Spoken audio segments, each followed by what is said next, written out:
Hello, hello, hello. We're back, everyone. Good evening. Happy Independence Day, everyone. Or Nigeria independence. Hello, hello, hello. We are back. Stephen, hello, good evening. Thank you for joining. Rochelle White, how are you? Good evening. Thank you for joining. Thank you all, guys. As you're coming in, please start to share immediately. Benita, how are you? Temi, how are you? Good evening. Thank you for joining. Theophilus, welcome back. Thank you for joining this one. Thank you, thank you. Joyce, how are you? Good evening. Guys, we are going to continue what we started and ended about 20 minutes ago, but we are starting part 2 right now. Hi, Theophilus. Hello, Mary. Good evening. Hello, Mrs. Sharunke. How are you? Thank you for joining us. Who else have I missed? Shegun, good evening. Thank you. I've missed someone. Charles, how are you? Thank you for joining. Morphe, good evening. Thank you for joining. Bobo, good evening. Oluwatoyin, good evening. It's not the same program, so it's a 9 o'clock program, so you have to come back to me. I will be welcoming them. Okay, Yinka, good evening. Okay, I'm turning the camera now, so you get what you're used to here. Yeah, we need to explain to you what is different today and why. The difference is that, the reason why Mayowa started this is because it is, we had done a program before now, and the program we did before now was the 7 o'clock program. That's in Ukraine, the 5 o'clock program. And that 5 o'clock program was all about Nigeria's independence. So that's what we are continuing right now. It's too dark. We need to position the light better. And that other one is a little position. It's a bit better now. We need to pick, yeah, it's much better now. So anyway, what we are talking about is that we are talking about Nigerians' independence, and what has happened is that we had a program already 2 hours ago. We started, and it was a very, very engaging program and very beautiful program, very nice program. So, but we couldn't finish, and since it's Nigerians' independence, so this whole program is going to be about Nigerians' independence.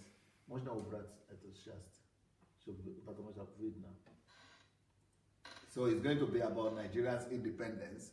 And so welcome everybody. We are welcoming you, and we are asking you to invite all your friends. Invite all your friends and share with them, especially if they are Nigerians. If you know any Nigerian anywhere, all the Nigerians that you know, please invite them to this program. This is going to be a special program that we're having to commemorate Nigerians' independence today. So I'm here seated with, can you show the people I'm seated with? Hello, good evening, everybody. Hello, everyone. That's Dr. Victor and Dr. Anu. So we have 3 doctors sitting down here today. Great. Welcome. We are set for another. It's a continuation, actually. Like if you were with us at 7 o'clock program, I'm sure you are ready for another session right now. It's the 57th anniversary of our dear country, Nigeria.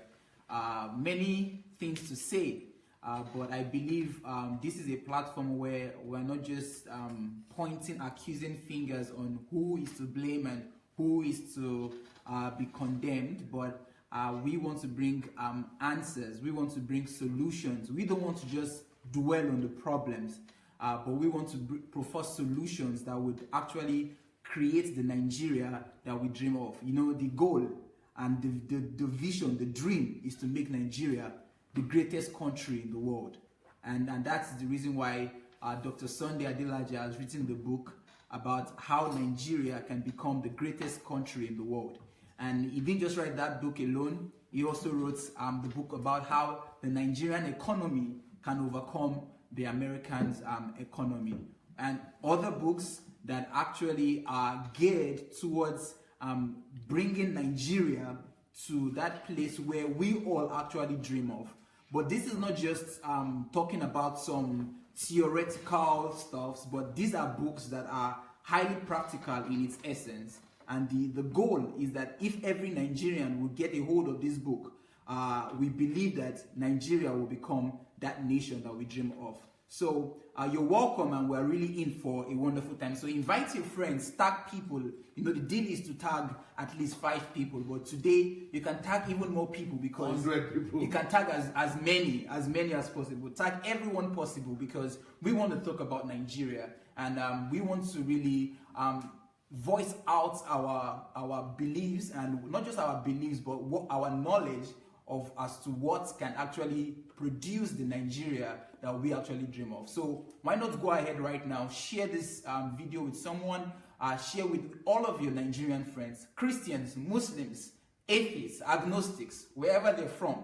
As long as they are Nigerians, well, I think this video would be of great help to them. So why not tag them, and let's get started, because it's going to be a wonderful time together. Yeah.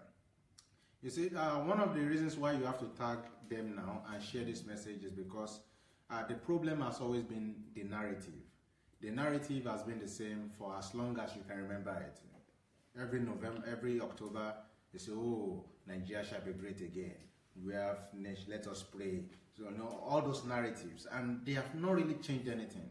And if you are very conversant with books, you would have seen at least somewhere that it is stupidity to keep doing things the same way and expecting a different result. Sure. And so what we are trying to do today is to change the narrative. Yeah. And when we change the narrative, we change the ideals. When the ideals change, the values change. When the values change, the people change. And once people begin to change, individually, communities will begin to change.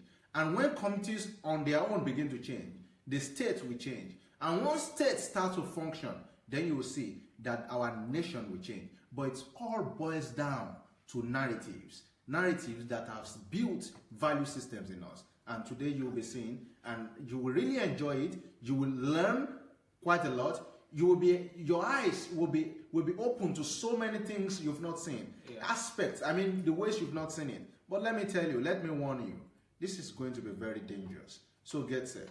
Get really very set. Some of your sensibilities might be annoyed.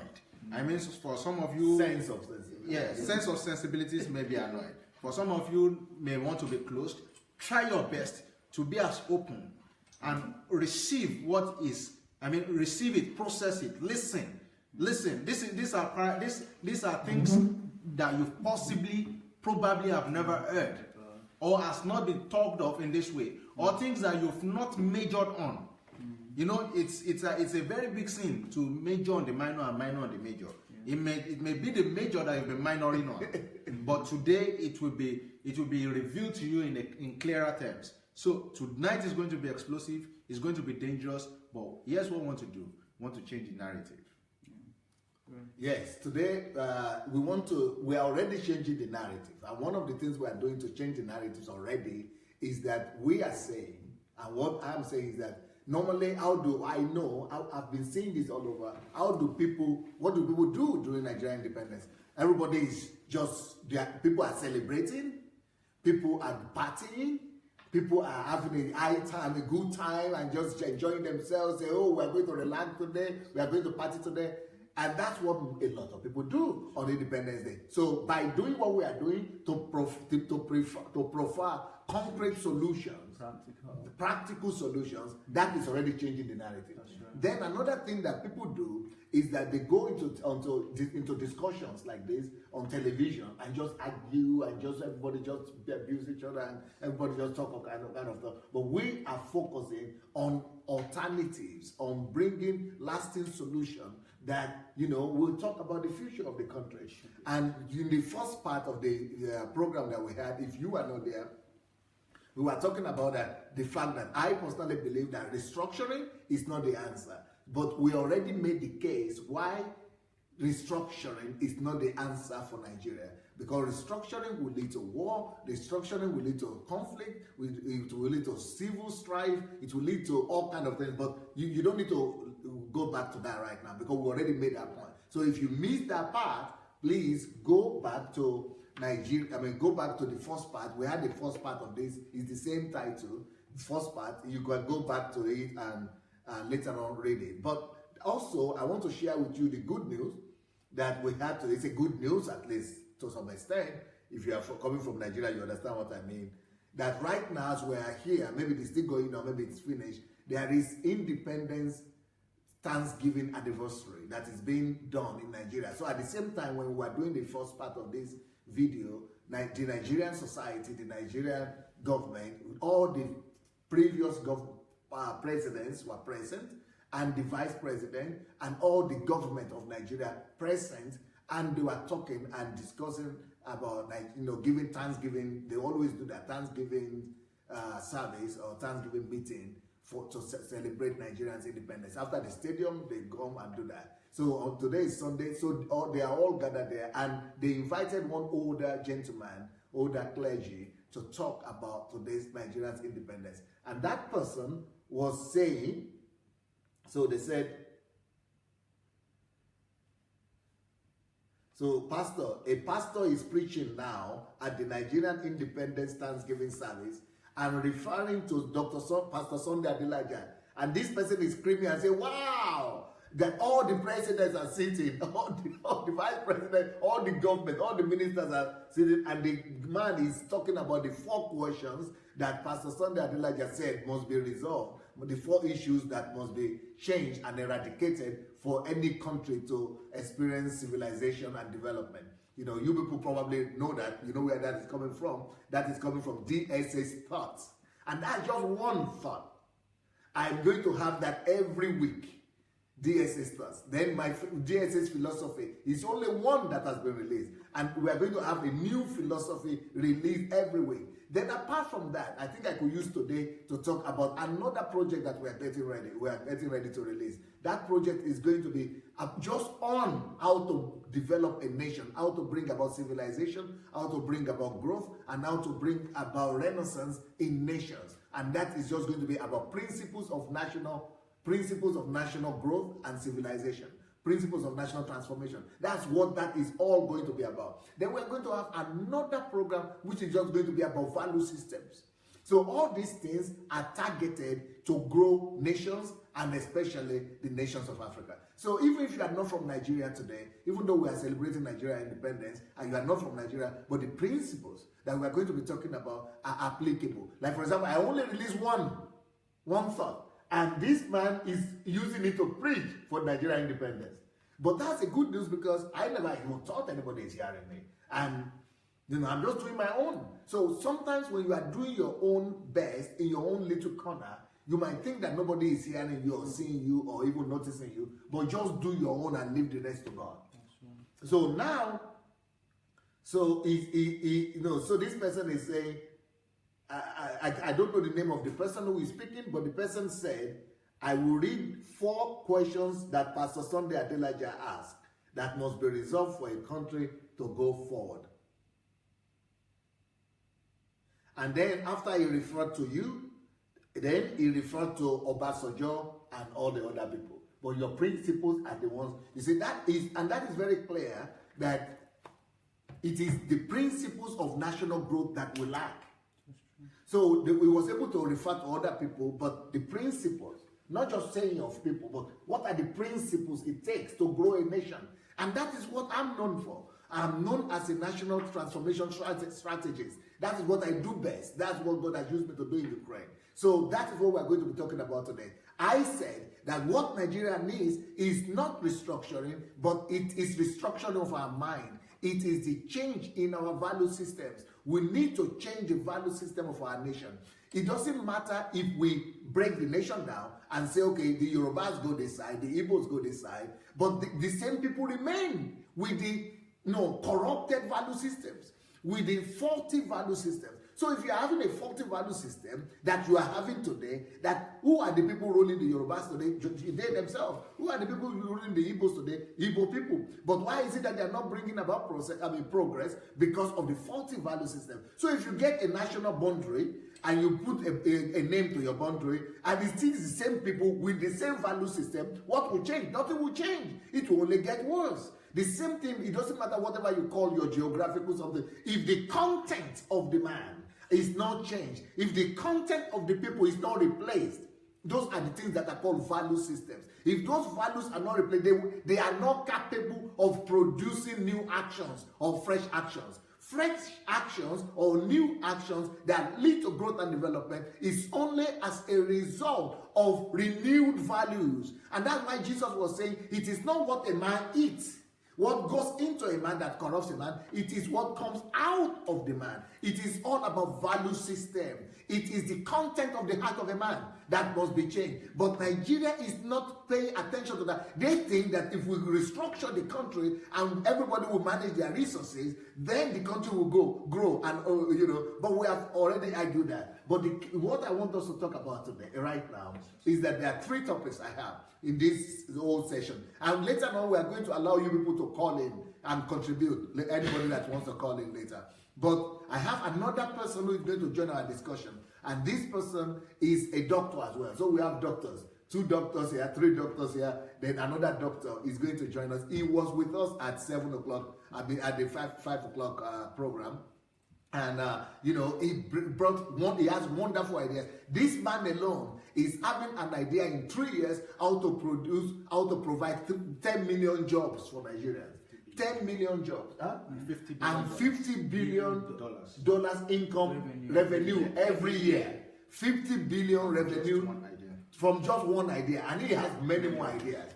And I'm not even talking about my own yet, because I have my own projects that it's just mind blowing. It's just too much to talk about and for people to even believe. People cannot even believe the concepts I am talking about. So I'm not even talking about my own Nigerian transformation project yet. And because I'm not leaving Nigeria yet, people are saying, okay, but you are not there yet. So what are you doing? Quit talking, stop talking, do something. But I'm already doing something that is even more important than the money that I'm bringing. And that is even more important than the projects that I'm bringing. In fact, this thing I'm doing right now, they are even more important than the 10 million jobs that this guy wants to produce. Right. These things I'm doing now, they are even more important than not just the 10 million jobs, they are even more important than the 50 billion that's going to be coming to the economy every year. And this is the solution to Nigeria. That is, I am already busy right now. Every day I work on how to produce a system of values. I'm creating value systems, packaging them so that it will be available in Nigeria, so that from every primary school to every university, each value system that is responsible for national growth and development will be exposed and revealed to Nigerians. So, for example, we spoke about one value system today. Where is the dignity of labor? We spoke about that before this session. So this is just one value system. The reason I wrote that book is not because of America, it's not because of Europe, even though I wrote it for the world, but I wrote it just for my continent and my country. I know that if that one value system alone, this one alone, people say I'm not doing anything. Okay, I only did 20 minutes video where I was talking about, thoughts, DSA thoughts, and it already became the topic of the independence discussion today. Or 20 minutes video. But this is a 300-page book talking about dignity of labor. Now, we are not going to discuss it because we already discussed it in the first part of the program. This one alone can fix all our problems, including agitation for reconstructuring. This one alone. Can you make it bigger so that they will be able to read it? How to become a developed nation. How to become a developed nation through the dignity of labor. One value system. One.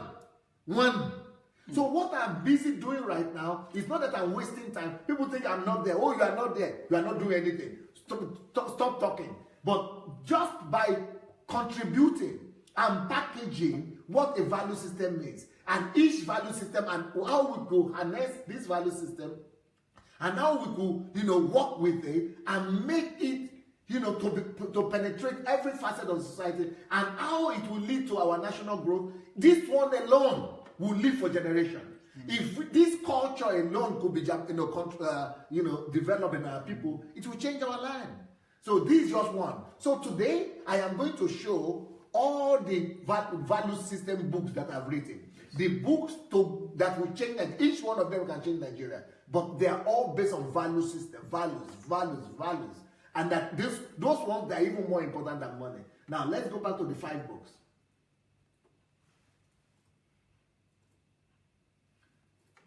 So now we are going to show you the 5 books that I've written about Nigeria so far. Now, the first one of them, which I would like to start with today, is this one. What did this book, what mindset did it give you people? And because we are talking about the case for value system.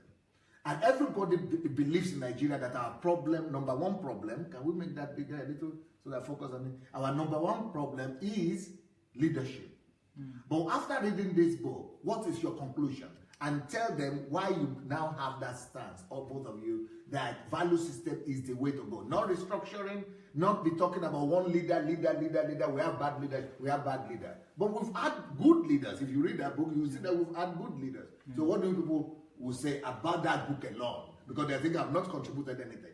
What would that book alone do? From this book, Nigeria and the Leadership Question, there you even made it so explicit that how come since 1960 that we've not been lucky with just one good leader? How come? If it is about luck. It's about luck. It's about probability. Since 1960, why have we not been lucky with just one good leader who is heading the Nigerian government? Then you ask that question.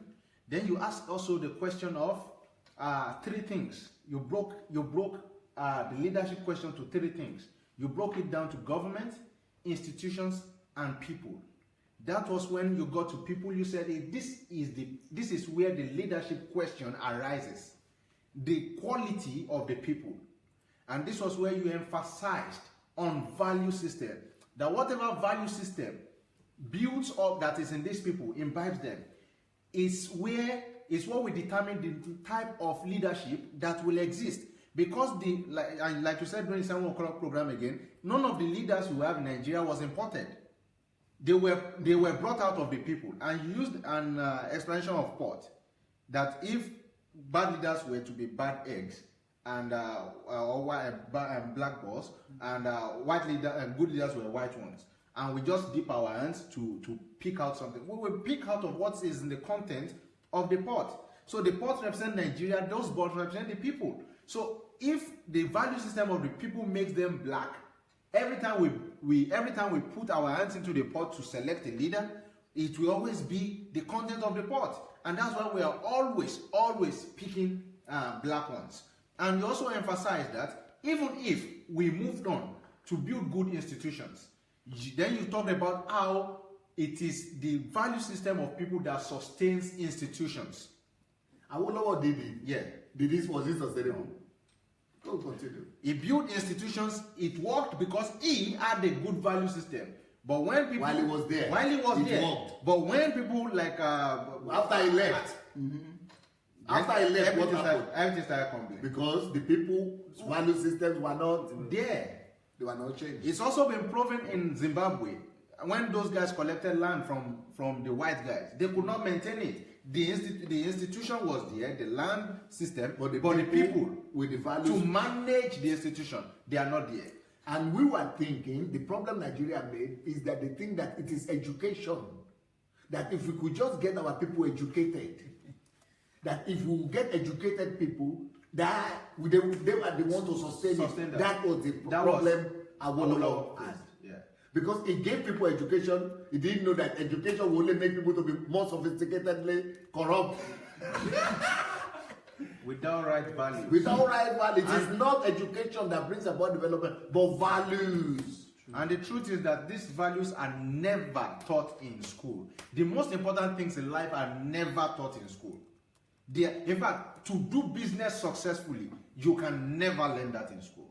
So values were never taught in school. So people now cannot sustain institutions that maybe might have even been written. Now we now went to government and said, if people cannot sustain value system, they don't have value system, cannot sustain institution, how then do you expect them to have good governance? Because it is still these same people. It is these same people. So you, through this book, said that if we must solve the leadership question in Nigeria, it boils down to individual value system. Every Nigerian, every citizen. Yeah, every Nigerian must imbibe the value system so that once everybody is now the white boss, it will not matter. When anytime we put our hands into that pot, anybody will pick a leader. Anybody is ready. And this value system is why Nigeria has always suffered from the plague of accidental leadership. So it doesn't matter. Are they Igbo or Hausa? It doesn't matter. Everybody have the same value system. So this book, Nigeria the Leadership Question, just comes to show us that with the right value system, everybody in Nigeria should be a leader. And there you talked about corruption, and you talked about how there's a difference between systemic corruption, government corruption, and individual corruption, which is everywhere. That was where you also talked about the fact that, and it portrays and shows the system of Nigeria where the civil service is even more corrupt than the political class. And the civil service are made up of our parents. Ordinary people. Our parents. Our parents. The people who are shouting that the people who are shouting that governments I went, sir, to pick up my mom's file after she died. I went back there 2 years after. And for them to just pick up my file, they are telling me they need money for Omo. What is Omo?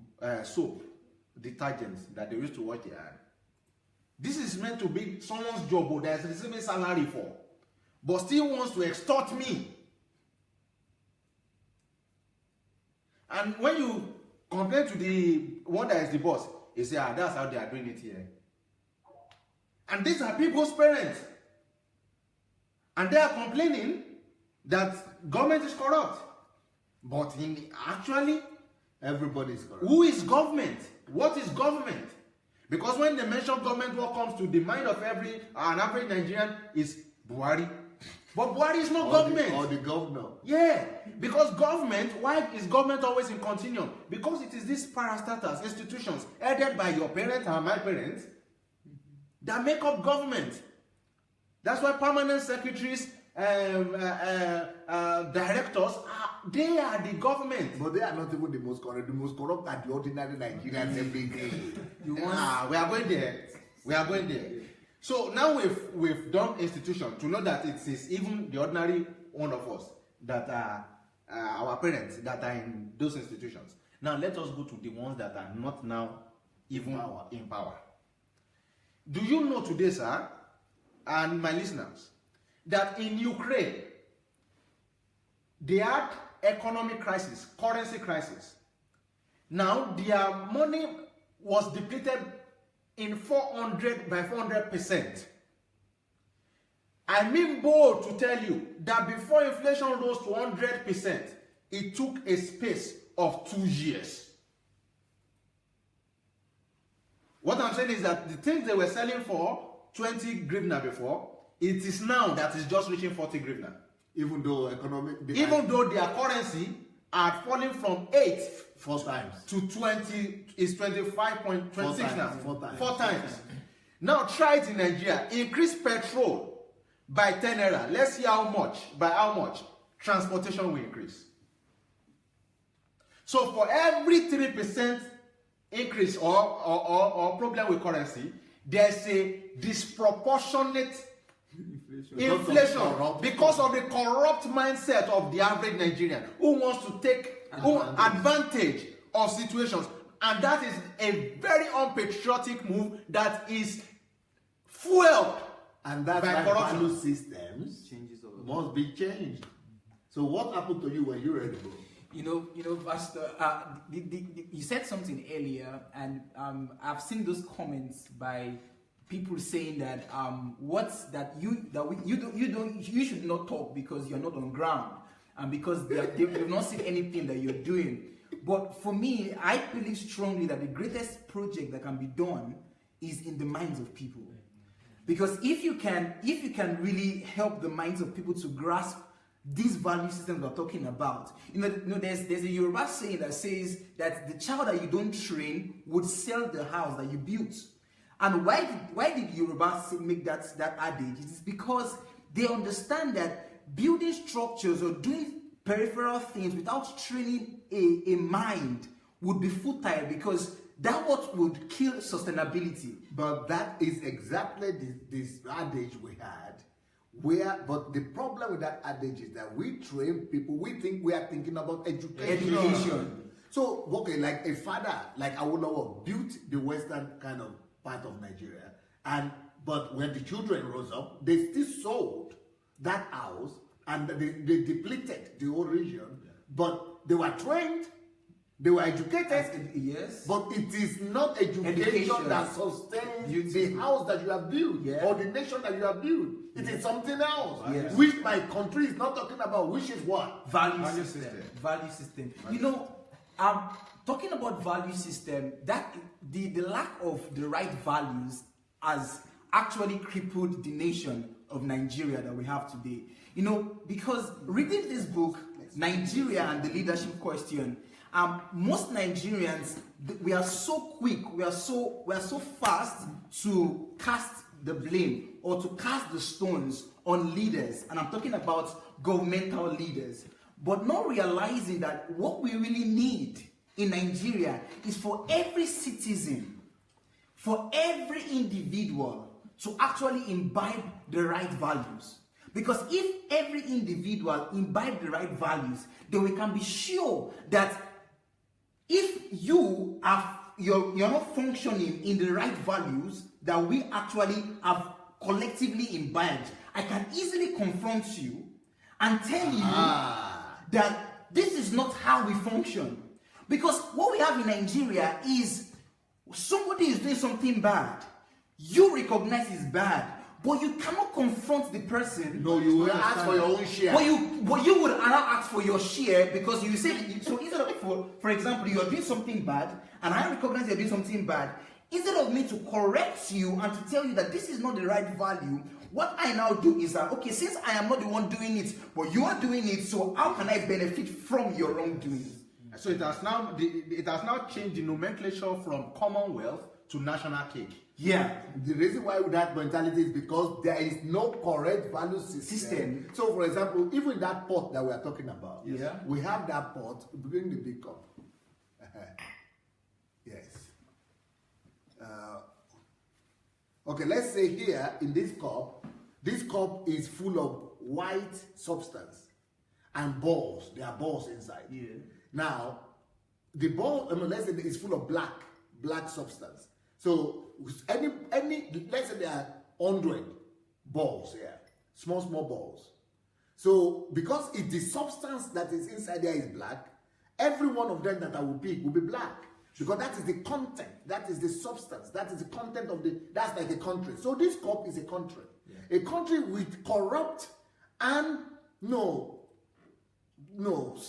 compromised wrong value system. That's the blackness of it. Yeah. So you can only produce those kind of, for these 57 years we have been complaining that we don't have right leaders because they are coming from this same content, from the same environment. Even if we are lucky enough to have the good ones that are coming, the environment, for example, somebody is elected in your area and is not stealing and is not doing the road, is not coming to, you say, this is a bad one, let's remove him. Because the corrupt value system of the nation will say, the other neighbor, when their son was put there in the government, he did this for them, but that is nepotism. But you are not doing anything for us, it means you are the one who is bad. So the whole bad population, the whole people with corrupt value system will always revolt against the good leader. True. They will think he is bad because he is not using the national money and the national benefit to come and benefit his own people. So his own people will hate him. But the opposite, on the other hand, if he is corrupt and he comes with the national money to develop his own people, now when the government or the anti-corruption agency goes against him, but because the whole content of the country is corrupt, what the people who are the population will do is that they will go and blockade his house with human shield. They will shield him from persecution. They will say, he's our son. This one, you cannot touch him because we are the people, we are for him. So even though he's corrupt, They are proof that is corrupt. America is chasing for him, after him. The people are calling for his head. But if people will say, no, it's persecution. You are against us. It is tribalism. It is this and this. Why? That is what happens but when it is another person's son, yes, let us convince him. When it's my son, we all protect him. Yeah, this is our own thief. This is a thief, yes, but it's our own thief. Go and persecute the other thief first. Why? Because the whole culture, the whole crop is black. True. So even if you are lucky and you have the good one, they will not understand his moves. Because their values are, the values he is bringing is imposing upon them is the direct opposite of the things that they are used to. Yeah. So to change that kind of country, you have to change the content, the substance that is inside here. Yeah. And the substance that is inside here has to totally change from black to white. So that way, it doesn't matter which ball you pick, because all the balls will be white. True. Because that's the substance that is here. So if the value system of the people is all white, let's now say accidentally we have a black ball. Accidentally, you got all of them are white, but you got a bad leader. Now, it's no problem because the whole population is having opposite value system. Anytime it begins to misstep and do the wrong thing, the whole society, the nature itself will revolt against it and dismiss it. There is no way it can survive. Yes. That is why when you come to Europe today, all of you don't even come to Europe. You tell me 5 European presidents. Name 5 European presidents from you cannot. Name 3 in the EU, European Union. You cannot. Why? It doesn't matter. It's not. How many prime ministers has England changed in the last 2 years? They have changed. They just keep on changing them anyhow. It doesn't matter. Why? Because it is the value system which is come. It doesn't even. Nobody even remembers the name anymore. It doesn't matter who comes. The value system itself produces a standard of people that are going to be producing. I don't know if you are getting it. To vindicate you, to vindicate your point, South Korea is a very great example. South Korea, more than 1 million people marched to the street and said the president must resign. Why? It was not even our own corruption case. It's like the way Anu is my friend. I am the president of Nigeria, and Anu was seen with some shady deals. And they say, show me your friend, I will tell you who you are. It was not even a direct something, but by association. They say, no, if you are associated with this person, you cannot be our president. Why? Because the people have imbibed a value system that cannot make such thrive. That cannot make such a person survive. Why is it that in countries like Singapore, you cannot hear of such things? No. They changed their value system and it began to work for them. Talk about value, Singapore. When we talked about it yesterday, when Singapore was about to be removed from Malaysia, they were begging and weeping because they didn't have any raw materials. They used to think that because they didn't have any raw materials, they were doomed. And the reason why Malaysia didn't want them is that they were stubborn, unruly people. Dirty, disorganized. Dirty and disorganized people, the Singaporeans. So it was like a state in Malaysia before. So they reject the whole nation, say we don't want them, they are too bad. Let them go. And they were begging, they don't leave us or don't remove us. Just like people want to remove the north now of Nigeria. Nigeria, Yorubas want to go, Igbos want to go, let the north go away. But the problem is not. So Malaysia is the one that had all the raw materials. So we are thinking that they are going to suffocate that Singapore. The same thing Nigerians are thinking today. We are in the south. We are going to keep the oil. We are going to keep everything. Let's see how they are going to survive. But they didn't know that raw materials is one of the biggest evil that could happen to a nation. That's why America is the richest country in raw materials after Russia. Russia is the number 1. America is number 2. Congo is number 3. But Nigeria comes at like number 5 or number 10. But despite the fact that America has more raw materials than any country in the world apart from Russia, number 2, they don't even touch their raw materials at all. You know why? Because they know that if they make the mistake of relying on raw materials, they will begin to digress. They will begin to go down because they will not develop the futuristic economy that is needed for development for the future. And one day, that raw material will finish. So what America now did is that they started developing industrial economy. And now they're developing the information economy, technology, and all that. Whereas right now, America has more oil than Nigeria. They have more oil than even Saudi Arabia, than Russia. They have more oil they have more raw materials than any other country. But they don't even touch them. Why? They are developing things that will last forever, not raw material that will not last for 2 days. But what we are now saying is that the South. So let's say Nigeria succeed in pushing away north, and that's what happened to Singapore. So when they were lost, they didn't know what to do. They removed them. They they got a leader. Thank God for that leader. Some people, Western people call him dictator because he was not doing election 3 years, and he was there for 30 years. So they were saying a dictator. But the good thing about him is that he knew that he studied, and he knew that the only thing the only wealth that they can have is this is my own quote that I always say, but he got the same idea that a nation or a people becomes great not thanks to the greatness of its raw materials or of its wealth. A nation becomes great not by the greatness of by the virtue of its wealth. A nation becomes great not by the virtue of its wealth, but by the wealth of its virtues. Not by a nation becomes great, listen again, not by the virtue of its wealth, not by the virtue of its wealth, the raw materials, the natural resources. A nation becomes great, not by the virtues of its wealth, but by the wealth of its virtues. The country that becomes great must be wealthy in virtues. It doesn't become great by the virtue of its wealth, but by the wealth of the virtues. It is when a nation is rich and wealthy in virtues and values that those values elevate the nation, and the nation becomes great.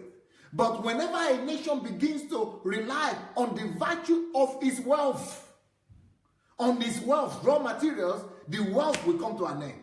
And once the wealth comes to an end, when then you don't have value to sustain it, then you have a nation that is poor in values and virtues is entirely poor. It doesn't matter how much raw materials they have. That is what this man got.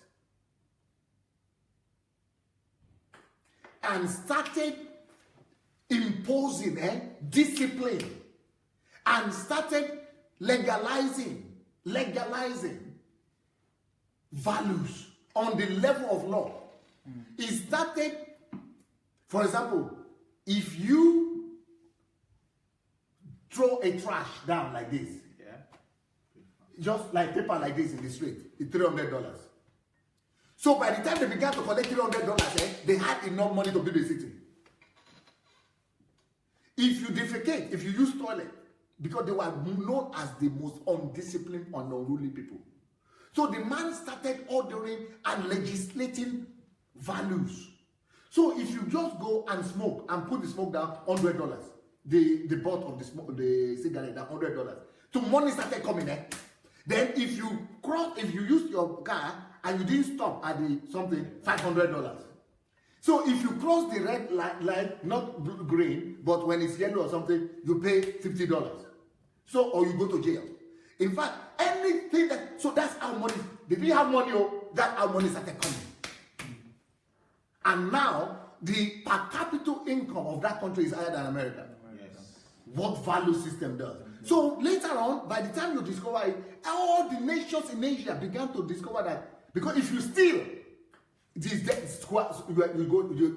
go firing squad, or 20 years imprisonment. So nobody can steal. So by the time he did that for 15 years, the whole nations in the region and in the world discovered that is the country with the highest integrity level. So that same Malaysia, all the rich people there began to run away from there. They began to run away from Malaysia and began to take all their money into Singapore. Why? Because in Malaysia, they know that they will be stolen.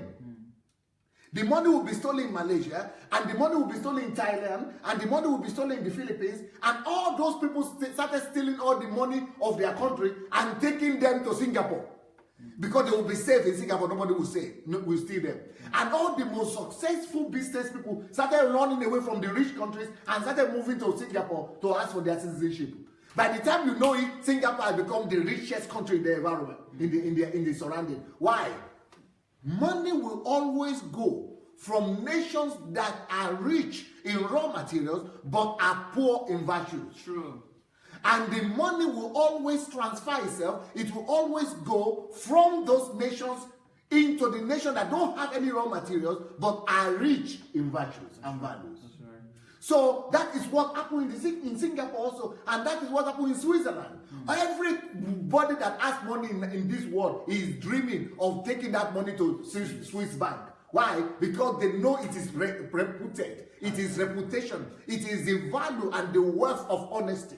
The honesty itself is bringing more money than all the oil reserves in Africa to the country of Switzerland and to the country of Singapore as well. Why? Because money will always, value system attract more wealth, value system create more wealth than natural raw materials. So that's why I'm saying that Nigeria, that is the only thing we need to focus on. But unfortunately, nobody is talking about this. They are all talking about breaking the country into structures, restructuring it so that we'll manage our own resources. But today, the standard of living of Singapore is 4 times higher than the standard of living of the people who shake them away, that they don't have a future. The people who have all the raw materials, they are 4 times poorer than those other people. Why? Because all the riches from the wealthy Malaysia are dripping and going, to the place where the value system has been institutionalized. Wow. Just to build on, and Pastor, he has mentioned this thing before. Sunday Adelaja stole a bulk of Nigeria's money, Billions, and could not keep it in Nigeria. Switzerland has no exact known natural resource, but it's one of the richest nations in the world. Because in Switzerland, if you drop your phone, they will be looking for you. Even if it's $1 million you put in a bag, they will be looking for you. So people are now taking stolen money to Switzerland because of the level of their integrity. So an African leader steals money in Africa. He knows that he cannot even put this money in charge. He cannot put his people in charge of this money because they will steal it from him too. So the Olegba syndrome. That means thief stole it, thief collected it. So they know, but they keep looking for nations with integrity, where they think that their money can be saved, where nobody will touch their money. They are looking for havens. At the end of the day, what makes a nation wealthy then? So a nation, therefore, becomes great not by the virtue of its natural resources, of all its wealth, but by the wealth of the virtues. And that is what that book is talking about here. Nigeria and the leadership question. Now, that's why today I want our focus to be mainly on values.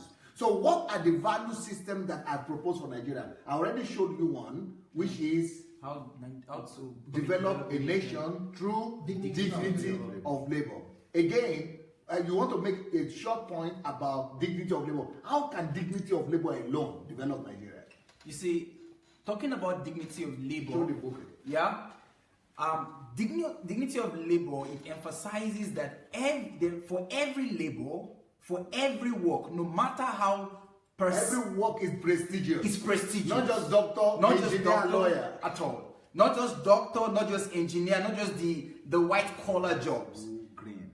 Every color actually is prestigious. There's a quote that says that let the person that sweeps the floor sweep like Michelangelo painted the picture.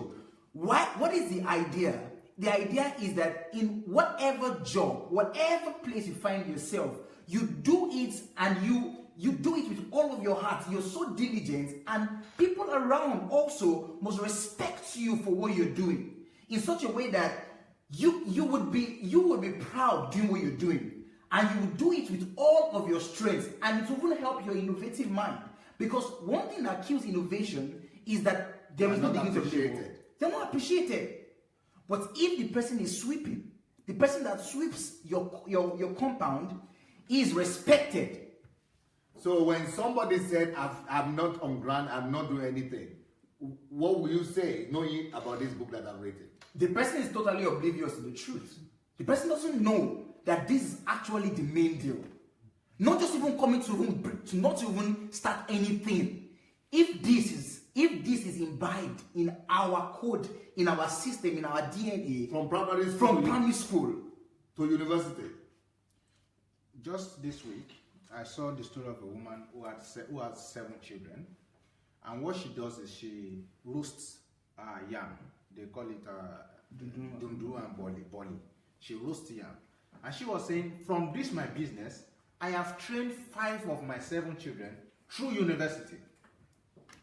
It means if people will understand that you don't have to look down on somebody who is roasting yam, she will not just make money from roasting yam and to train her children, but a lot of more people will understand that there is no job that cannot produce money for you, and that every job is just an idea that somebody has chosen to undertake, and none of them makes the person lesser than each other. True. We were together working in surgery, and there's this woman who always hangs our clothes.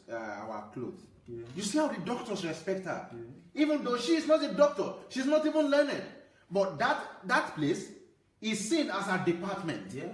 And so now she's working because she's not feeling like she's under anybody. She's not feeling like somebody is going to insult her, somebody is going to look down on her. Now she will keep doing that until she discovers something greater. And that is how nations grow. Because somebody is thinking of taking this opportunity till he finds the next one. Taking this opportunity till he finds the next one. Taking this opportunity till he finds the next one. But we have not imbibed this. And that's why we keep talking about unemployment. If only recycling is what people will be doing in Nigeria. If it is only to clear the gutter, and they will do it with all due diligence. Yeah. If it's only to be planting flowers, and they will do it with all due diligence. If it's only to be planting cashew tree, and they will do it with all due diligence, I think our nation will be growing. You know, productivity, the level of productivity of a nation is dependent only on this value. The level, the level of productivity in any sector, it is dependent on this, the dignity of labor, such that everyone, wherever you are, whatever you're doing, you know that what you're doing, no matter how small it might look like, is adding something. People will ask, how do we make it happen then? It's very easy. People don't believe what is true. And it doesn't matter how much true we talk. People don't believe it. We have to build a system around the truth. That's why somebody was saying earlier on that it's easier to say than to do. But I've done it. I know how to build a system around this. What we have to do is that we must make sure that we inform all our parastatals, all our ministries, all our agencies, that every textbook must carry this subject. Everybody, you cannot go through any class. Yeah. So if you go to primary 1, you are meeting dignity of labor. Primary 2, dignity of labor. Primary 3, in one form or the other. You are studying mathematics, you are meeting dignity of labor. You are studying science, you are meeting dignity of labor. You are studying art, you are meeting dignity of labor. You are studying anything you are studying, then that is just through school system. But then the movie industry, the Nollywood, everything they do is movie, dignity of labor. Everywhere you go, in homes, then you talk to the pastors. Instead of just talking about miracles, and getting something for nothing, you tell them to emphasize it. You just need to organize the country and tell everybody that everything we do, we arrange our activities around value system. True. Before you know it, it has consumed like wildfire the whole country. And then if it is put there in the structure of the nation, that's how a nation is changed in one generation. True. And these things it has destroyed productivity, as you have said, because every parent is pushing that child who actually needs to be in a blue-collar job. That is his passion. That is what he loves to do. That's where he can be creative. That's where he can be innovative. That's where he can, like Jacob, build ships and eggs in an innovative way. Cultivate in an innovative way. Plant in the same year and reap 100-fold in an innovative way. But the parents, because they do not have this value, are pushing them to study things like medicine. And so much in my life, as a medical student, I have seen that more than 60% of those who were my colleagues never wanted to study medicine, or at least got to medicine to discover that it was never for them.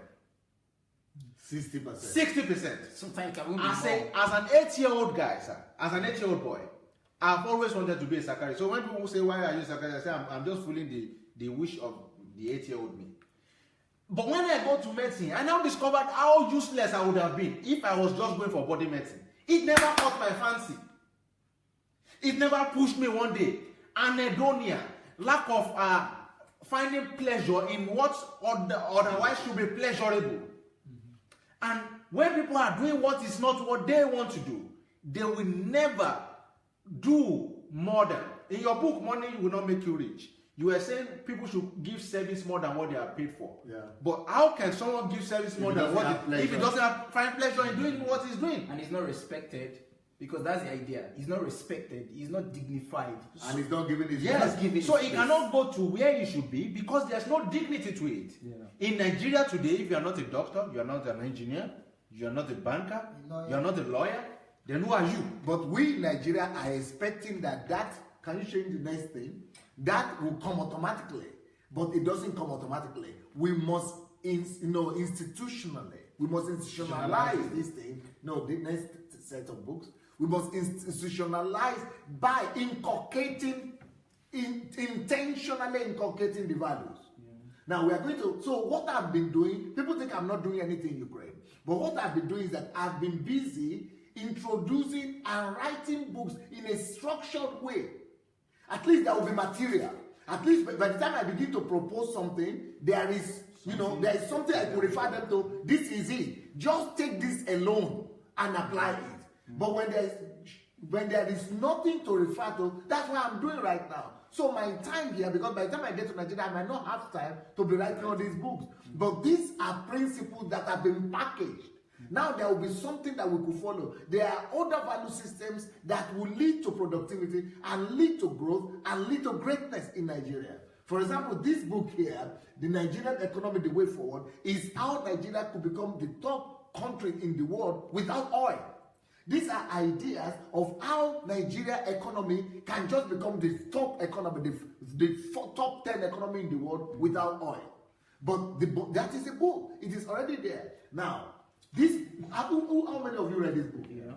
Money Will Make You Rich. Yeah. What about if this book is put into every school, into every business, every industry? Will people be looking for jobs? Will we have the unemployment level that we have? You talk, I will not talk. I will talk on one aspect and Anu will talk on the other. From this book, you gave a whole different idea to why money must be looked for.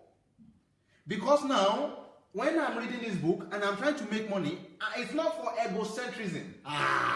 So I'm making money to provide opportunity for the next person.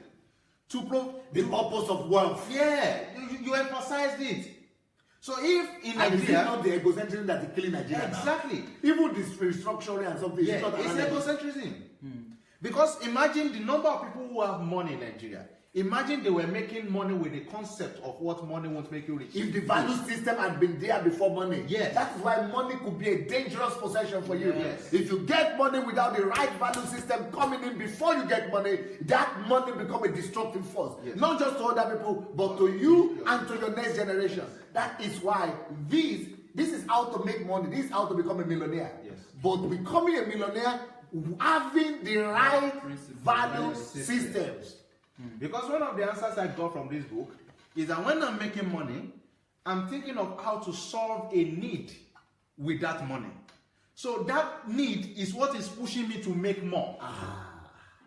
So for example, now I have 25 kids already in school who did not have hope of being in school. You are a student in Ukraine. Yes. You are paying for your own school fees. Yes. And you are still creating jobs. How many jobs have you created right now? Just right now, at least 45 people are benefiting. 45 people are benefiting. And then you are still giving scholarship to how many people?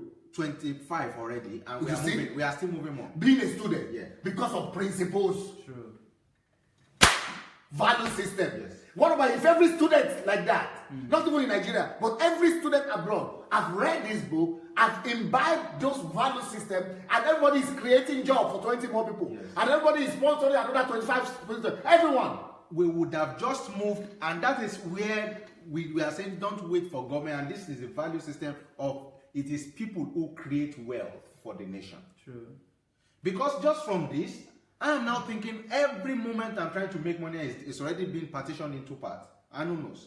Because there's a fund I already have that any money coming from this thing that I've done is going to this one. So if we are just making money with that value system, imagine the number of people with billions in Nigeria who are not doing anything with it. Their money. Imagine how much they would have been able to create. And I wrote these things in an article. Why do we send our children to school? The idea is that we want to live a better world. But we invest in our children, forgetting that the other ones who we are neglecting are going to be a part of the better world that we think in our mind that we are leaving behind. So it means that child that I'm ignoring, if I'm not paying for institution, when my own child is growing up, he will now be the bandit. To come The menace. But if I had invested in him with the value system, my children will be safe and the world will be better. Yeah. Now, people say I'm not doing anything, just being abroad, just talking English. What about this book? You've read it. Yes, what did you get, and what could they have contributed to Nigerian society in Nigerian education system? You know, from primary school to university. You know, the drive of people. This book made me realize that we are chasing the wrong thing, shadows. Why? Because when we make money the end in itself, that is the reason why that we'll see Nigerians keeping millions of naira, billions of dollars in a room. Because money is the end. Because money is the end. That is why EFCC right now and the whole whistleblowing policy is because of the lack of the right values that about money that won't make you rich has made these politicians get the money. But then there is no intention, there is no purpose. That's why it leads to corruption. That's why there's corruption. No value system. No value system. That is not money. Money doesn't make you. Money doesn't make you rich. Then you just corrupt. You just get. They just want to just get the money, and then you get the money, keep the money in a room, and the money is useless. But money is a means to achieve a purpose. I got that from this book. Yeah. That money is not just money is a tool in such a way that if you can get money, you begin to meet needs with money. You begin to solve problems with money. So you're not just aiming to get money and to increase your bank account, because that's what an average person wants. Big. And live big, have jets, live in a mansion. No, even churches, that's what's happening in churches. All of our prayers right now, the miracles, everything is for you to get money. They don't have the values. No right values. Even churches. Yes.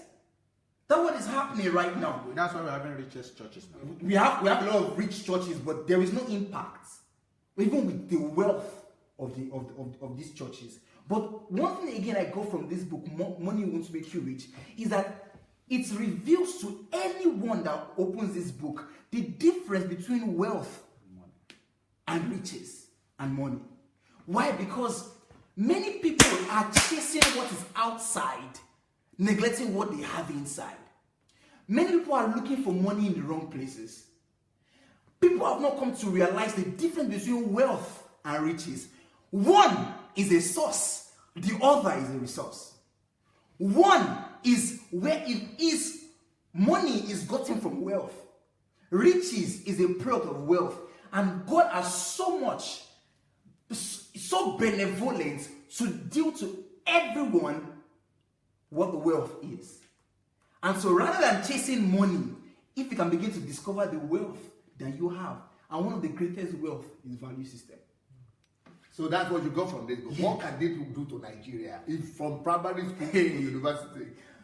If every child from primary school is taught these principles and these values from this book, money won't make you rich. Sir, the whole idea of education will be transformed, because formal education is training people on how to work for Uncle Sam. How to work for money. How to work for money. That is the idea. They are training you to get into the system. They are training you to become the best doctor that will work for someone. And so, everyone wants to just become, that's the idea between the white collar job. And that's what we're talking about, the dignity of labor. And this is just one value But this system. is just one value system. What about this value system here? No one is better than you. Let this one be everywhere. God.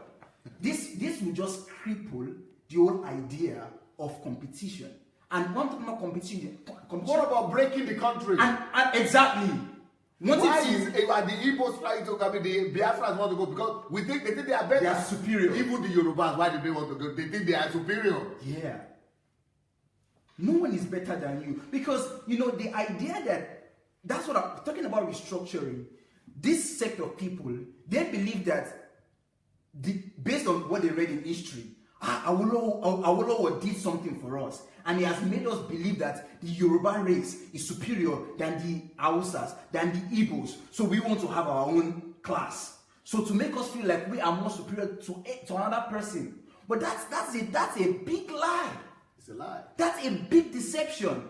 What about if every Nigerian will read this book, or every school system, that no one is better than you?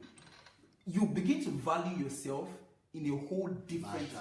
You begin to see yourself. You think our children will be dying in the Mediterranean Sea? No. Trying to make it to somewhere. To travel to another country, thinking that where they are going to is greener. What about carrying the drugs and being in prison? In Thailand.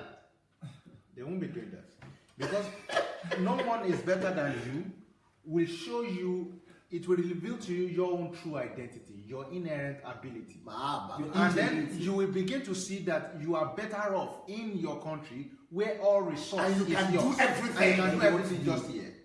Now, it took me to come to Europe and give an idea in my former university that produced something that has not produced, that they've never received in 37 years. They've done that conference for, I think it was the 81st or 87th conference, 85th in Crimea. For 35 years, they've not produced what I brought about. Now you will think, because the idea in Nigeria is that once an Oyibo man gives an idea, his idea has to be the best. That's why I can contest for a contract in Nigeria today, and the white man, I will lose. Yeah. Not because of the ingenuity, but because we think that they are better. But the day that I gave the idea, and I realized that they did not even know what I know. No one is better than me. And I know no one of that. But if I was taught earlier, maybe I would not have needed to experience that. Do you know why? I think I don't need to prove this. That anything I do, I try to be the best in it. True. And not among blacks, though. Not among Europeans, or not among Ukrainians or Russians. Anywhere, it's because of this. This is secret. So when I hear Nigerians say, "Oh, I have the largest black church," "Oh, I'm the first black person to do this," or "I'm the first this to do this," because they don't know this. Anything, what will happen to you after you finish this book is that anything you do, there will be no one that better than you in Nigeria. Even if it is 1% of Nigeria that will get that, and be better in every other thing, the country will be number one. And this thing, anyone who listens to you knows you well would have seen it as a value system in you.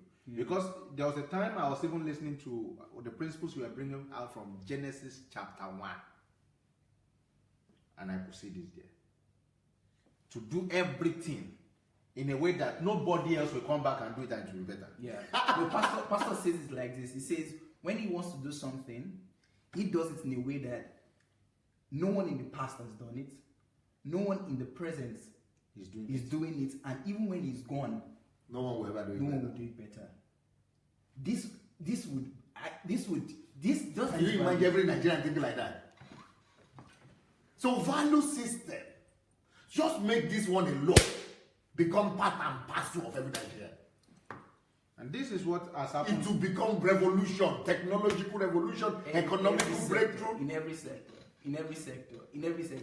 This would actually solve the issue of lack of trust, integrity. Yeah. Because when you begin to believe that no one is better than you and you should be the best version of yourself. Not competing against anybody. Version of yourself. To be the best version of yourself, that whatever you're doing, you want to do the best job. You talk about the story of I read the story of I think the Russians that you met in the airport when you went to Nigeria, and then these guys are, if they come to Russia, they are unemployed. They're unemployed. They're not doing anything. If they're Russians and they just go to Nigeria, they're not doing. If they were in Russia here, nothing. They're not. Nobody reckons with them. Billionaires. But they are billionaires in Nigeria. They are billionaires in Nigeria. What were they doing? They were repairing air conditioners and electricity. Yeah! And we have people. We have people in Nigeria who are doing these things. Why are they not millionaires? That's why I cry. I see some people that they are saying there is no money in Nigeria. I say it's because you're not excellent. Because you're not imbibed right value. Because you're still doing pash. Next book. The next book here is called The Mountain of Ignorance. Now, the greatest problem of man is not sin or Satan, which our churches has promoted. It is ignorance. What will this book alone do to the Nigerian psyche? It's a value system question. I think the moment the Nigerian understand that the greatest problem he has to conquer is not sin or Satan, but the knowledge of what he has, or the lack of it thereof. Then he will begin to pursue knowledge like this. He will begin to chase truth. He will begin to look for what is valid. And once he has filled himself up with so much of this knowledge, then he will begin to think as such. And when he begins to think as such, it's a principle. Cogito ergo sum. I think, so I am. As a man thinketh in his heart, so is he.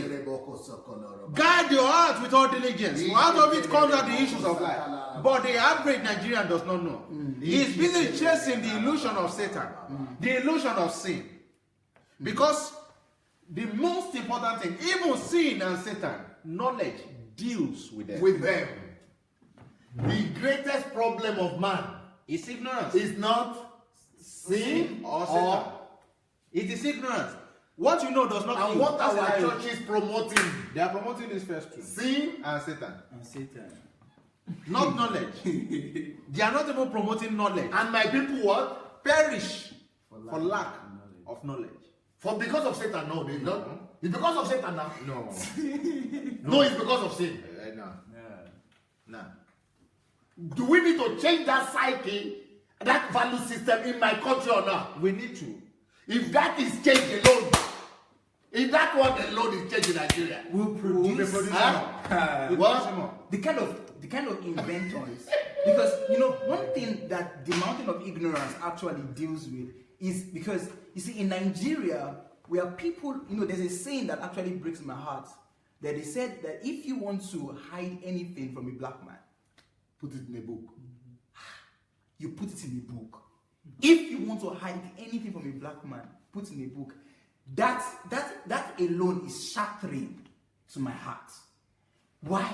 It just talks about the value system that we will see in Africans. Why? Because there is no genuine search for knowledge. You hardly find people who are really ready to do research, who are really interested in making devoted research as to why this is, what is this, That is the reason why we can be actually sold as slaves into religion. It's ignorance. Because if a pastor comes to tell you that I feel it right now, that where you are, you're receiving miracle money. And you believe. And you believe. A pastor just tells you that we are already in October. And he tells you that before the end of this year, you'll become a millionaire in dollars. And you say, yeah. And you say, amen. Are you stupid? Yeah. And that's what is raining in my That is what we have. Someone will just come and tell you that before the end of this year, you buy 5 cars. How? It's ignorance. And that's why scripture says the labor of fools We wearies them all. Yes. But they do not know how. How? There's no knowledge. That's what we get. That's why all those churches are to be replaced. All their messages must be replaced. Must be replaced. Now, somebody now is telling me, but pastor, okay, you are saying this thing, but how is stock is sheep? Yes, that's exactly why I'm saying that, I've already mentioned in the beginning, it's just as if we are not going to wait for the government. That's why I need to go to Nigeria. But before I go, I must first of all put all the materials in place. Now that the materials are being put in place, all the value system, I'm writing this book strategically. Yeah. I'm putting all the blocks, these are like building blocks that I'm writing. Building blocks that will build the country. Because I'm making it available. Many people are not seeing what I'm doing yet. But even with the government neglect all these things, that's why I need to get there. And by the time I need to get there, I know exactly what to do to make all these values to envelope the whole country.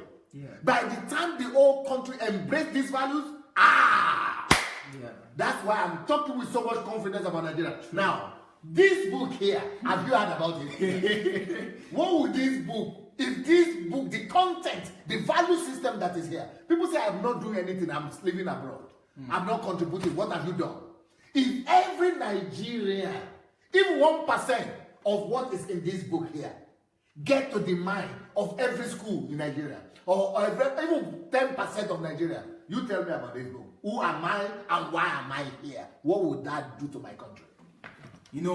Let's start with the statistics. Less than 3% of people in the whole world actually are aware of who they are, their identity. And even amongst these 3% of people, very few people actually live their lives daily to fulfill the reason for their existence. Most people are merely existing. You see, we just have people who are just walking on the streets, but they are dead.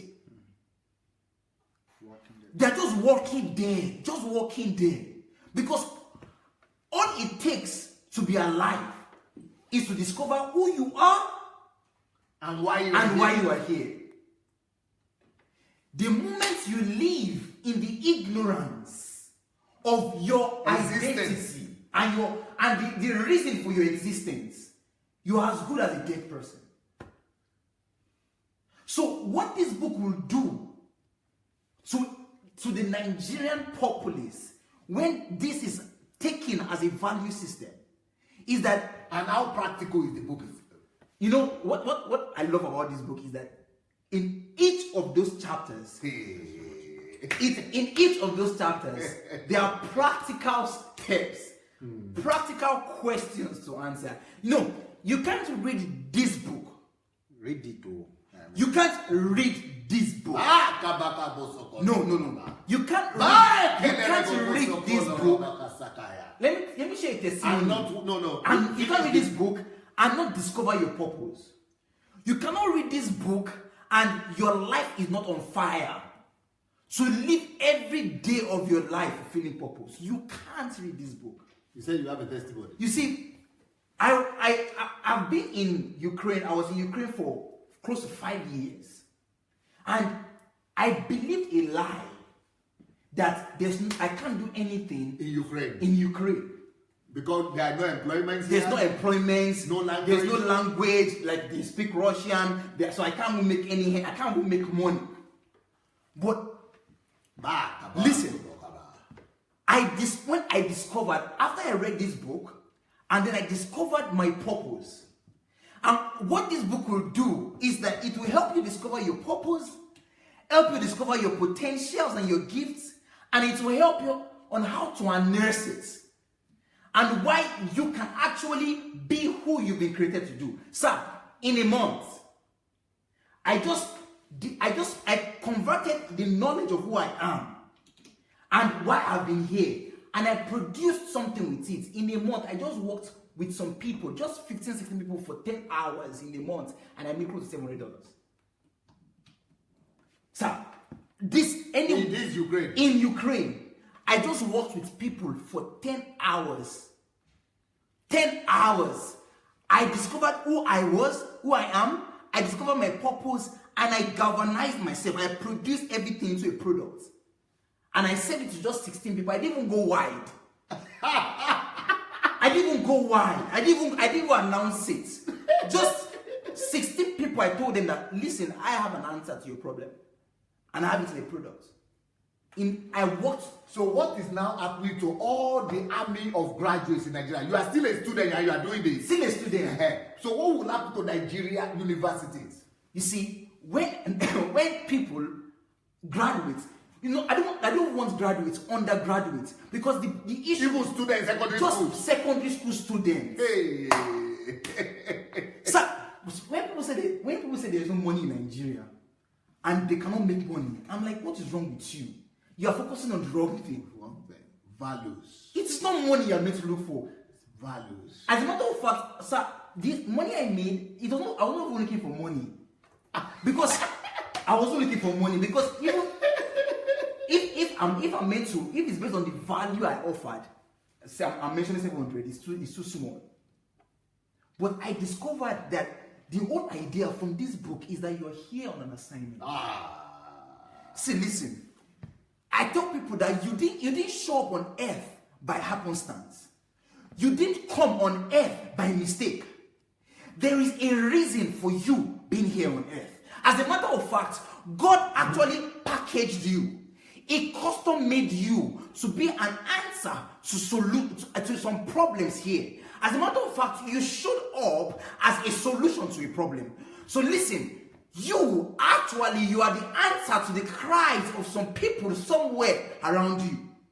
Some people were crying, just the same way the Israelites were crying to God, saying, God, we need deliverance. God did not come down because he would not come down. But what does God do? He sends a man. He prepares a man and he puts purpose. So I am that man. You are that man. You are that man. So when you read this book, if you're not on fire, the next people who are saying that I'm far away from Nigeria, I'm not contributing anything. These things have changed you. And people are still saying that I am nobody. Okay, what is this one? What do you do with your time? How do I live my life? You tell them about my life and your life. What do you do? What is happening? If this book alone. From this book, it explains time as the greatest wealth ever. The greatest wealth. And from your life, we have seen it, the way you produce products in a systematic way. And that's why someone was asking, do you sleep? And they don't know that when you need to sleep, you sleep sufficiently to start the next day. Because I have learned not to ask you how are you. But I say, I'm still living. Well, you see, I'm not there yet. So he sleeps sufficiently at least for the next day. There are times we need to beg him also to go and sleep anyway. But his time is always converted for something. If he's not producing anything, he sees his time as a seed that must not go to waste. So he has seen that his time can produce wealth. Every hour of the day. Every hour of the day. And he places premium on them. Demand. And let me tell you, you will think that of everything that he is doing, that what he places time, what he values most is even things. And I promise you that what he values most is people. Is people. He has done the calculation for me in a book before, and I've read it. And he has said, my time makes so and so dollars in thousands for 1 hour. He says, but I would rather spend 5 hours of this than to make the same amount that will buy me luxurious cars in that time I'm spending with people. That means he even sees the wealth in people more than just things. So it means that for everything pastor does, for everything DSA does, it is because it is what is time. And so he sees time as a currency and he expends it in the right way, converting it. And now how have you started maximizing time? So for me now, before I do anything, what I'm looking at, is it worth my time? And I don't go to anywhere. How many things you are doing at the same time, being a student? Now, I'm working on literary. No, I'm a student. Yeah. Okay, I'm a student doctor. Yeah. At the same time, I'm working on literary publications. At the same time, I'm building structures of national transformation in Nigeria that is already on ground. At that same time, I'm going through shades of personal development. That's why we have ETS. We even have to go by ETS so that when we are transiting in the bus, we are converting at the same time. Let me tell you, honestly, I sleep 5 hours a day. 5 hours a day. And sometimes the body cannot carry it anymore, but there's a purpose pushing. So now we just sleep sufficiently enough to just be able to continue the next day. Some other times it's not even up to the 5. So now the next thing, and the truth is, when I was but you list everything now. What about the children? What about the business? What about the work? What about the books? What about the Well, we're doing a whole lot of talks because the thing about it is, okay, let's start. Time conversion. Just converting time. What would that do to that? What? When someone understands the value of converting time, they will not even have time to be doing unnecessary agitation, purposeless movement. They will understand time conversion will show you another dimension of how to create opportunities and how to take advantage of opportunities. Because let me tell you, one of the reasons why most Nigerians do not have opportunities is because they are unprepared. And they are unprepared because they've not utilized time. The time they would have spent investing in themselves, they are wasting it on trivial things. Do you know, people are telling me, how come you are doing so much? And I'm just laughing. I say, I'm just relaxed. Then, do you have time for your wife? Do you have time for your children? Do you have time for your children? It means it's no more pastoring. People are even saying, I'm no more pastoring. So what was I doing today? In church, what was I doing today the whole day? I was in church. And this whole week is also still going. Every day. You know, and I'm still going to court and doing all kind of things. And I'm still producing book. And I'm telling videos and things. I'm telling someone, I've worked with you quite a lot of times, and you've even learned to. One of the things I've also seen is how you can do so many things at the same time and not lose attention. He will be reading to pastor and he's doing something else, and you think you want to have, he will say, no. Come back. Go back. You got lost. And through that, also I've learned from you, by converting time, how to do quality control. Because from you I've learned that when one does not control quality, he loses time. Yes. Of the time it takes to redo is a waste of time. So by seeing you converting time every day, I've learned to imbibe the principle, the value system of quality. What would you do to Nigeria? So if this one gets to the hands of Nigerians and they can understand what they do with their time, they will only be interested in how can they convert every time minute to provide no frivolity. Yeah, no frivolity. First thing that I want to say that this is what doing. What is first thing? The first thing that this book will do in Nigeria is that because we're so religious. It will cut our time in church. It will cut all of our wasted time in church. It's going to cut it. Exactly. Why? Because if you begin to realize what you can produce in an hour of your time, and do you know in Nigeria people travel 2 hours to church when they can do it at home. People travel 2 hours to church and then they come back another 2 hours back. And then they spend 3 hours in church on they would have made what they could have created with that time. So someone was asking me, why are you not in church? I said because I've looked at what I will gain in church and what I And can what I'm do doing by myself.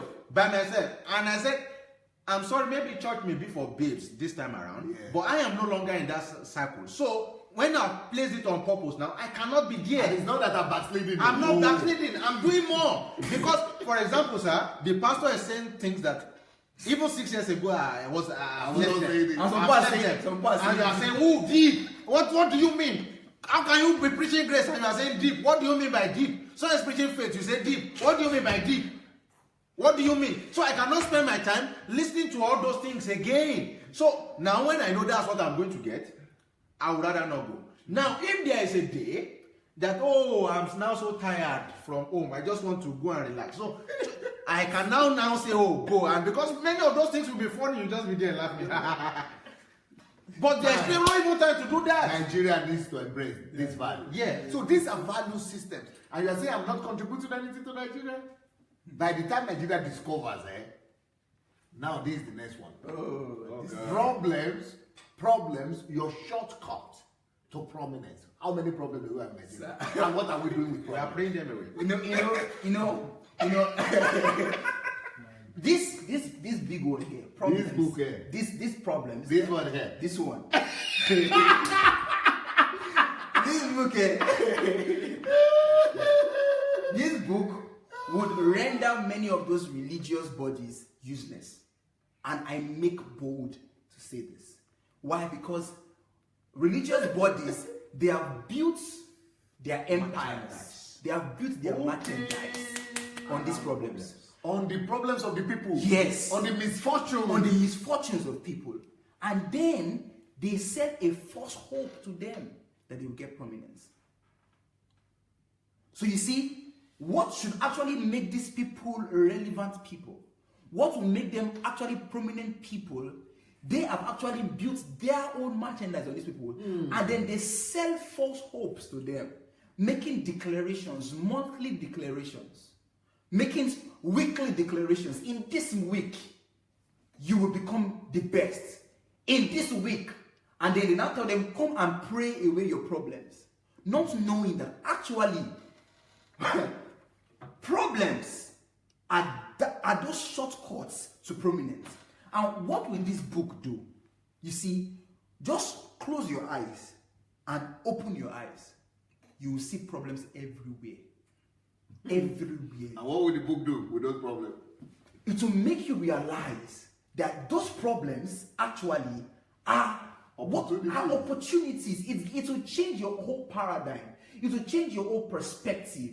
That now you'll be looking for problems. So when I got a hold of this value Revelation. system, Jesus, I started looking for problems. That where is the next problem? I said, Victor, we are working on Breaking a list of problems. I'm telling you, see, we actually created something in Ukraine right now where we're employing people to actually solve the problem of finances. Why? Because in Ukraine, many students I have seen friends, I had people that got expelled from school because they didn't have money. So we discovered that money was a huge problem in Ukraine. People are not getting money. We have suffered from it ourselves. And we have suffered from it. We just out of school sometimes because we didn't have money. You should tell them how you prayed 4 months. Exactly. I was waiting for 4 months due to ignorance. For money to come somehow. So you know the thing we are talking about. We have suffered from lack of money too. And we know until these values came. And what happened when you work for just 1 month? Just 1 month. The money will never have gotten in the 4 months he was praying by solving a problem of somebody. 1 month. Just 1 month. He resolved all the things you were praying for 1 month. Yes. And that same time, did you lose time? What were you doing with the time before? Hey, Lord. You see, we are suffering. The whole Nigeria is suffering. They are complaining of lack of money. But money is in the problem. Is here. And people don't even know it. In the problem. That the more problem, the more money. I'm telling you. And they don't know. And God himself institutionalized problems. Yes. He institutionalized problems. Because how do you want to tell me that God did not create here for us? How do you want to tell me that God in creating a perfect world, did not create cars? So he allowed man to walk till he was tired. And man told, Airplane. Hey, I'm tired of walking. Created car first. He knew that man needed to he didn't create food for this man. He just placed. So there were the problem of food arose. Everything's The problem of transportation arose. Everything's the problem of clothing arose. Every problem arose, and people are solving it. And inventions that we have in our today's world, thanks to problem. Someone saw one day that after graduating, people lose contact, and he said, before people graduate, I want to create something in this university called Facebook. And he solved the problem of a university. Contact. And today, that problem that was solved for a local situation is a global phenomenon. I'm talking about Facebook. And it's very prominent now. Yes. Problems, your shortcut To prominence. Okay, let's go to the next list. Monoculturalism, Victor. Wow. What would this book do to my country? If they get hold of this book, all this agitation will stop. Why? Because the danger of monoculturalism is what people do not know, and they are still looking for schisms. The thing that is killing people is what we are looking for. Yes. We are seeking after it. Even countries that are wise in the world, That were monoculture. they are looking for diversification. Take every divergent people away from America today. In less than 2 minutes, it will collapse. No, That's why they have this visa called A1, B2 also. Yes. The people that are in charge of the American economy are the people that are not even natives. So nations in the world, they know that monoculturalism is a catastrophe. But why is it that we now want it for ourselves? That's what we want. So if Because they have not read this book, they don't know it's a value system. Yes. That same danger of monoculturalism is why we begin to exalt ourselves above other people and want to kill people that are not like us. And that's why probably the Hausa is looking for the Igbo and the Igbo is looking for the Hausa. Monoculturalism. But indeed, the world has moved past this. The world has moved past. And if this book in itself,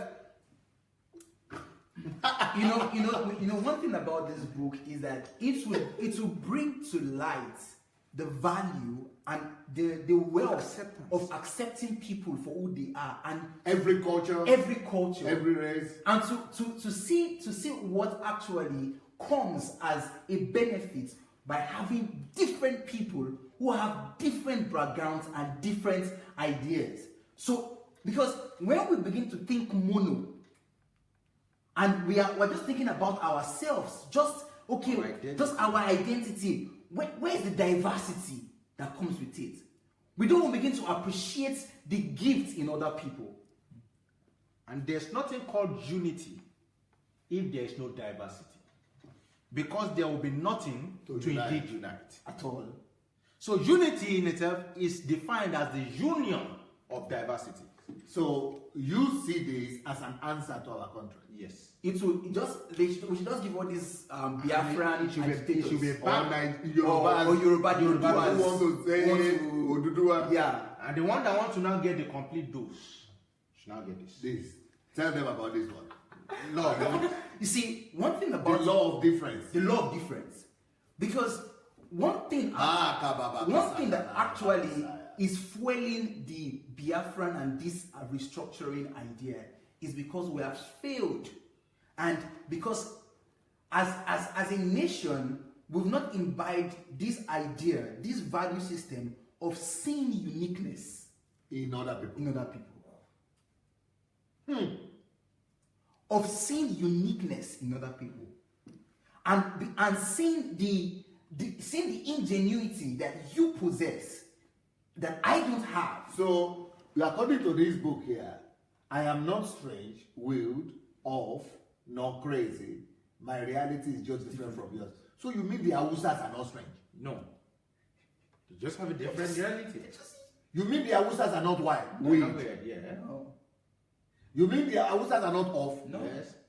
And they are not crazy? Yes. And the Igbos are not crazy? Yes. And they are not weird? Yes. And they are not strange? Yes. And they are not off? Yes. They are just different? They're just different. From their views are just different from mine. Yeah. Their realities are just different from mine. And so I should celebrate their uniqueness. The uniqueness. If everybody begins to do that, Would all this, our agitations will stop? what will happen right now? We start having forums. We start having discussions. That's what we don't have now in Nigeria. You see, we'll come out and sit down like, okay, come. What are you seeing that I'm not seeing? Hey, teach me. For you to be saying, what are you seeing? Teach me. That I'm not seeing. Teach me. Just like you who are teaching me now.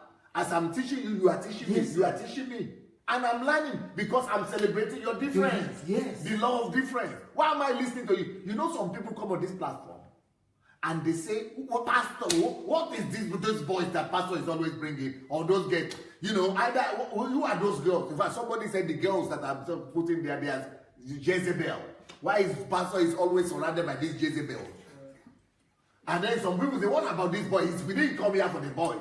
We came here for pastor himself. Let for pastor himself be the only one talking. Where is the one that we came here for?" Yeah, the law of difference. And So I'm foolish. No, you even demonstrated the last time, the 2 days before, when you spoke on What? problem, Yes. and I started talking on the mind. Weapons. And I started talking on the mind. And when you came, you said, "Wow, they just got double." He wasn't saying you are not talking on what I spoke about. Go. He appreciated the angle that I'm bringing in. And if you know Pastor, and this is not because you are here, sir. This is everyone who knows you. You've planned, you have your structure. You still come back and say, "Guys, what do you think?" Yeah. And we spend 30 minutes deliberating on what you already have a plan to do. And you listen to our different angles and you bring things to bear.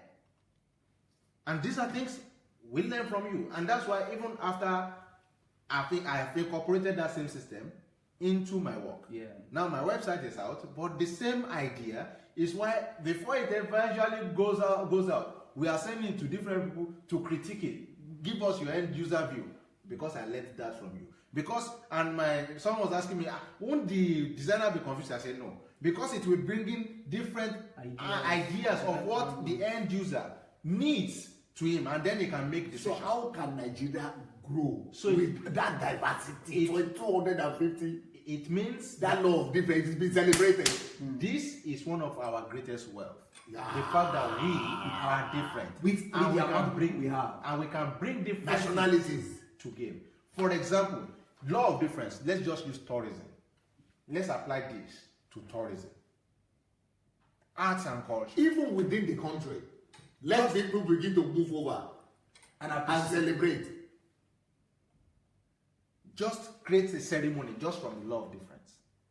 And you begin to see how people will be trooping, because people love to see colors, they love to see different shades of things. Yeah. People don't like gray things.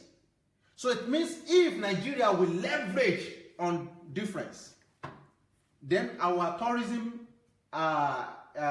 industry would make a complete turnover in just 1 year. The next one is how to become great through nowadays conversion. How to become great is greatness in time conversion. How to become great through time conversion. Are you wasting time, spending time, or investing time? What are my people doing?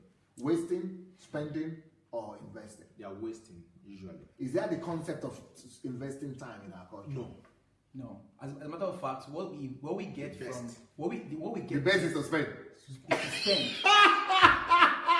and motivational speakers have helped to bring in another thing about managing. So they brought a new concept of managing. But this one is not time But it's not management. time management. Because people who are looking now, they will be thinking this is about time management. Tell them Because you see, that this book is not this about is time not, this is not management. time management. Why? Because the idea of it is that, listen, everything we see around us is birthed out of time conversion. Everything that we actually can see, name it, Created from time. is from time. Everything we see is from time. What does that mean?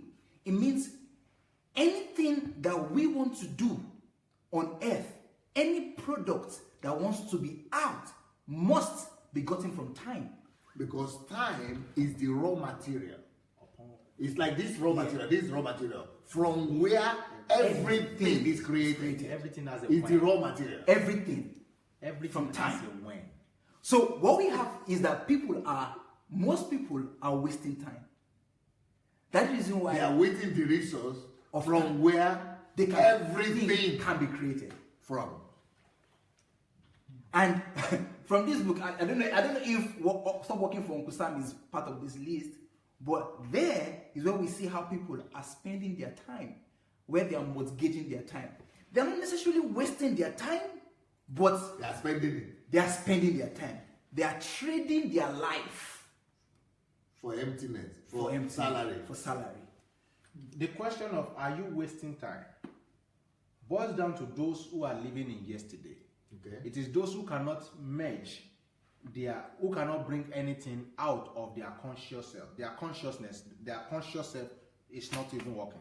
Okay. So they are like walking dead. They just live anyhow, like That's the that's ones who are wasting wasting time. time. And that's what most of us do. We just exist. Okay. We breathe in and breathe out. So we live to eat, to sleep, and then Go to work. do other frivolities. Yes. Now, those who are spending time are those who are living in the present. They do nothing beyond the present. All they see is now, and that's what the best of us are doing. Living for now. What can we get for now? But those who are investing time are people like you who are saying, I want to do my work for the next Who are 250, living for the 300, future, 300 for the years. future. Living for the future. Before my mom died, and I was very happy because I told her then, and that was 2013. I said, I am 5 years ahead of my mates because of the things I was doing then in investing in my mind.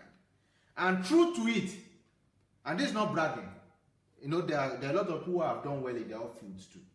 But I and this guy here were the first set of people to start any program from those who graduated this year.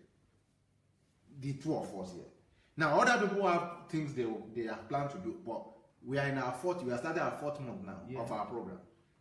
The nearest person maybe will be doing 3rd month if there's anybody who has started that way. Why? Because years before, Time conversion. there has been time conversion. Now, when I now know more, and I have not even received this principle in form of a capsule as of that time, but now that I now know more, I was sitting down one day, I was thinking of that. I said, so how many years have I got beyond that? I now realize why. Now, because through investing time, my friends, my colleagues are spending time by working for a career. But I am investing time by working for a legacy. For the future. For a legacy. So that many years to come, what I am doing will still be standing. When you are long. When I'm long gone, I will still not be forgotten. Because of understanding and investing time. Okay? The workaholic. Some of my friends cannot understand me. They don't know me. What is this book? Why you must urgently become a workaholic. It's like a course in Nigeria because you must not live 1 day of favor. It's better than 1,000 days of labor. But Pastor, where did we miss it? Because this thing you are saying here, for example, is a part of the Yoruba culture mindset. This quote. But churches have replaced those cultures now. Because these things you are saying, yes, ẹni tí ó bá lè ṣiṣẹ́ bí ẹrú lọ́jà ọba kò lè ṣe bí adébọ̀rọ̀ ẹni tí ó bá lè ṣe bí ó lè ṣe bí aláàrú lóyìnbó. This is what is here. Yeah. If you cannot walk like a slave today, you will not live like a king tomorrow. Ṣé kò lè ṣe bí adéjọrọ̀ lọ́jà ọba? Yeah. And but this is where did we it. miss it? But this is the culture we need to bring back. But nobody wants to walk like a slave today. To becoming like a workaholic is walking, learning to walk. Can you imagine if all of Nigeria will embrace the value of learning to walk like a slave today so that they will live like a king tomorrow? It will transform everybody's life. Why? Because, you see, the greatest gift that I've come to realize, maybe not the greatest, but one of the greatest gifts is work. It's the greatest. Yeah, work. It's a wealth. It's one of the wealth that God has given to us. Work. Because even God himself, He cannot do without it. even God himself He cannot afford the luxury. is a workaholic. Even God. Why would the Bible say that he does not sleep and he does not slumber? If he will not sleep, he will not slumber. And So this value system, how is it with Nigerian society? The Nigerian society is looking for pleasure Quick and fix. luxury. quick fix. Quick Do fix, something sharp. microwave. Do you know this person we are going to call in now?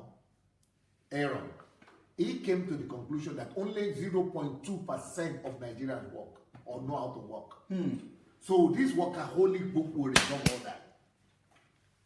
Only 0.2% is working, so to sustain the whole country. But for a country to be sustainable, 20% must work.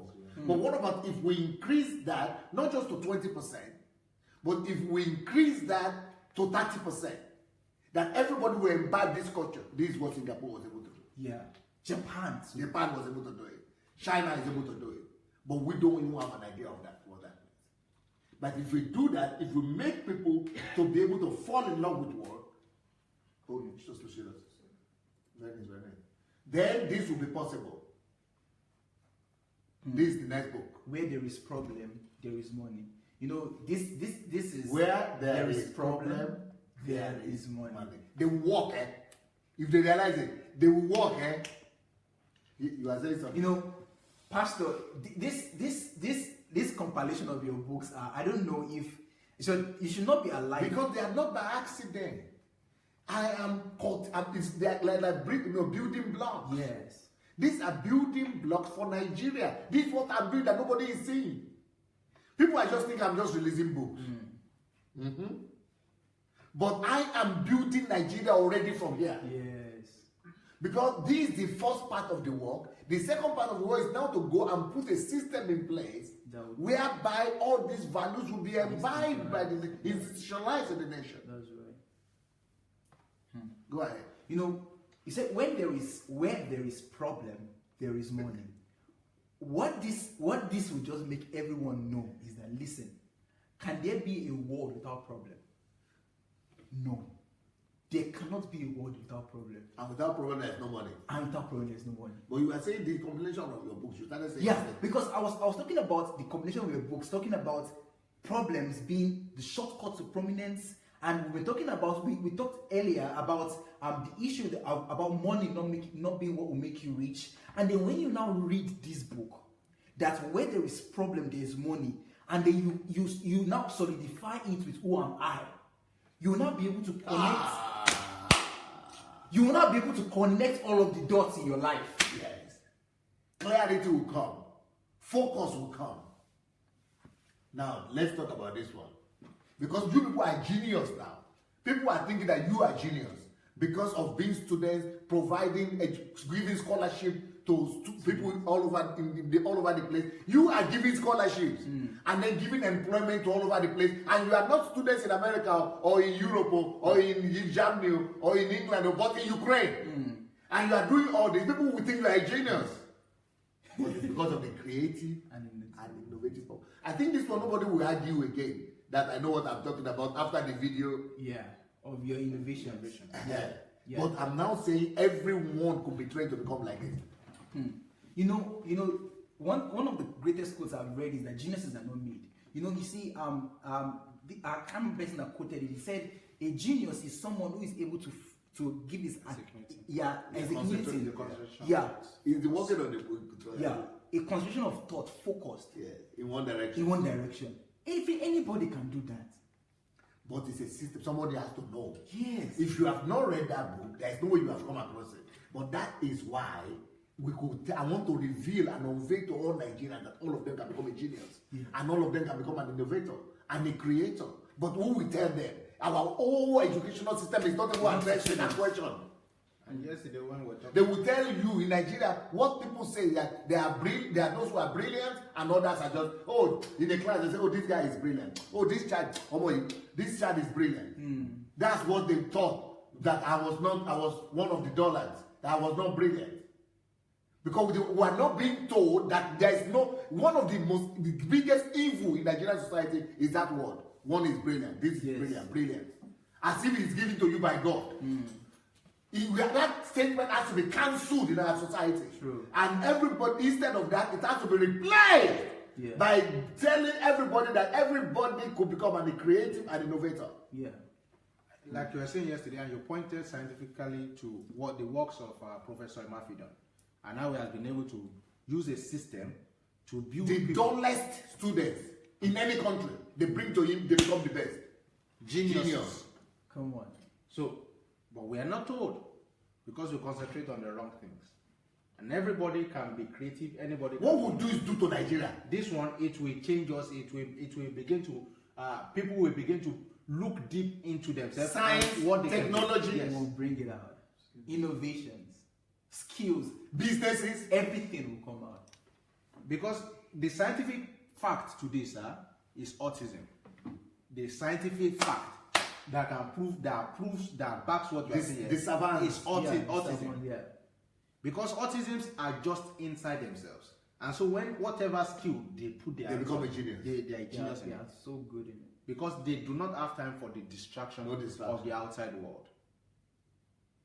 So it shows that if we are just taught concentration in one direction, then we'll begin to produce more. But Nigeria, we are so superficial and sensational. So I've not done anything. I'm just shouting. People have not, they've not read. They don't even have an idea that this book exists.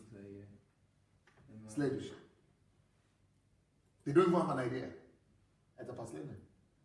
And that's this last one I'm presenting today. Raising the next generation. What would this do for Nigeria? You see, most times we Raising the next generation of Steve Jobs and Bill Gates.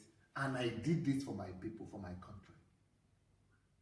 I wrote this book for Christians and for Africa. That it is easy to produce the next Steve Jobs, Bill Gates. It is easy. And the formula is here. No, this book. Get ready to call Aaron. Yeah. The one thing about this book is that it brings to light the idea and the value of conversion. You know, one of the things that anyone listening to you who follows you would learn and would know about you was that you said that the greatest word and the word that any human being should never forget on earth is conversion. Yes. You must always have that in your mind. Conversion. Think conversion. Conversion. And that is what this book actually brings to light. That Steve Jobs, Bill Gates, all of these inventors and innovators, they just use the power of conversion. Only one thing. Just the power of conversion. Only one thing. And it's available for what? Everybody. The power of conversion. We produce it. And you always concentrate on the fact that no one genius or anybody who is regarded as a genius is actually factually better than any other person. We are the same. And you said if one person can do something, it points to the fact that it can be reproduced in any other person. Just a proof. And you used language as an example. That there was a Alphabet. There was a time people were not writing. But once someone was able to create that code, other people Started. The whole world started following. And if you think that is just you met it like that, some people came together and created Esperanto.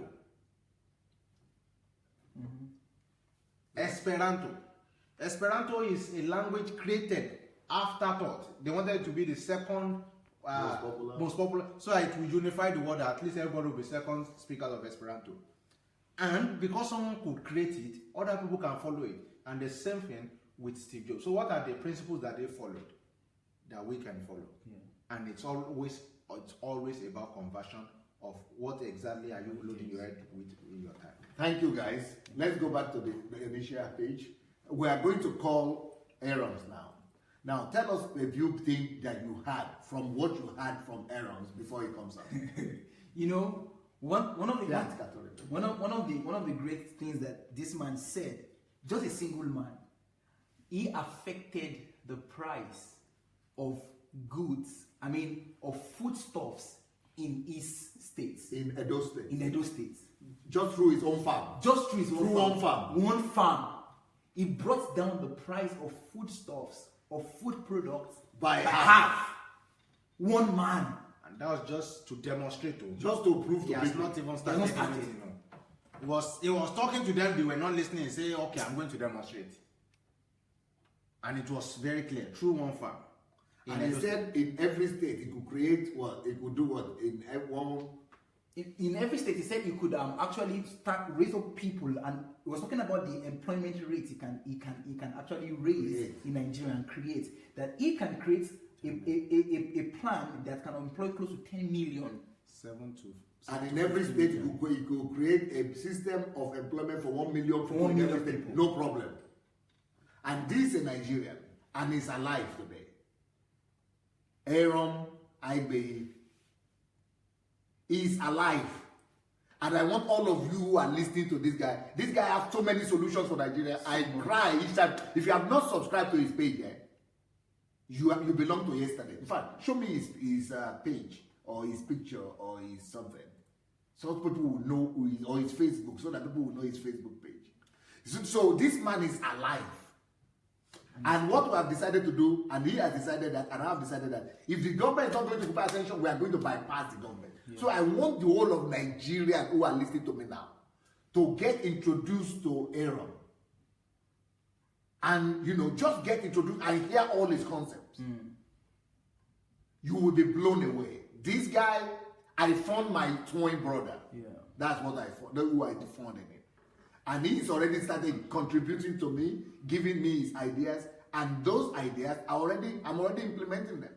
But he doesn't even know the plans that I'm having for him as soon as I get out of my own little problems here in Ukraine. Is he there already?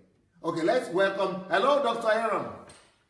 Well, Pastor Sunday, I'm here. How are you, sir? Well, I'm fine. Thank you very much for inviting me again. The world is listening to you right now, sir. That's great. It's my pleasure.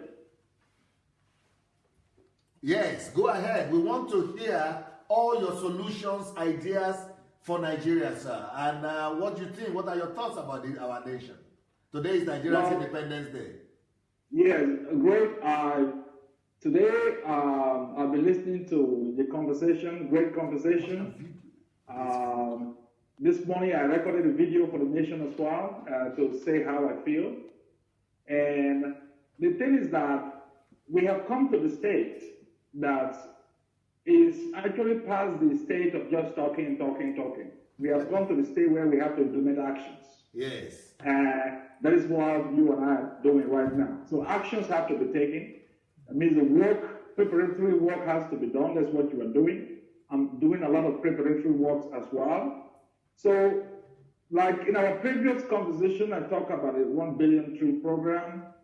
Please repeat a little bit, because a lot of people were not there at that time, please. Okay, so let me go through the process.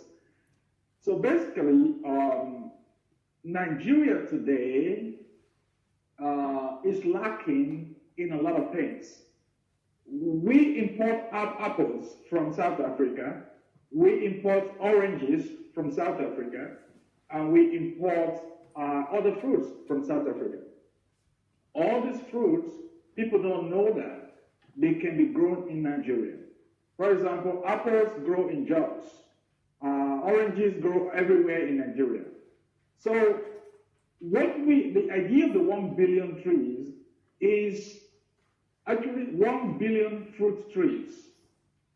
There are 10 big products like oranges, avocado, cashew, palm trees, coconut, and just go on like that do very well in Nigeria, all parts of Nigeria.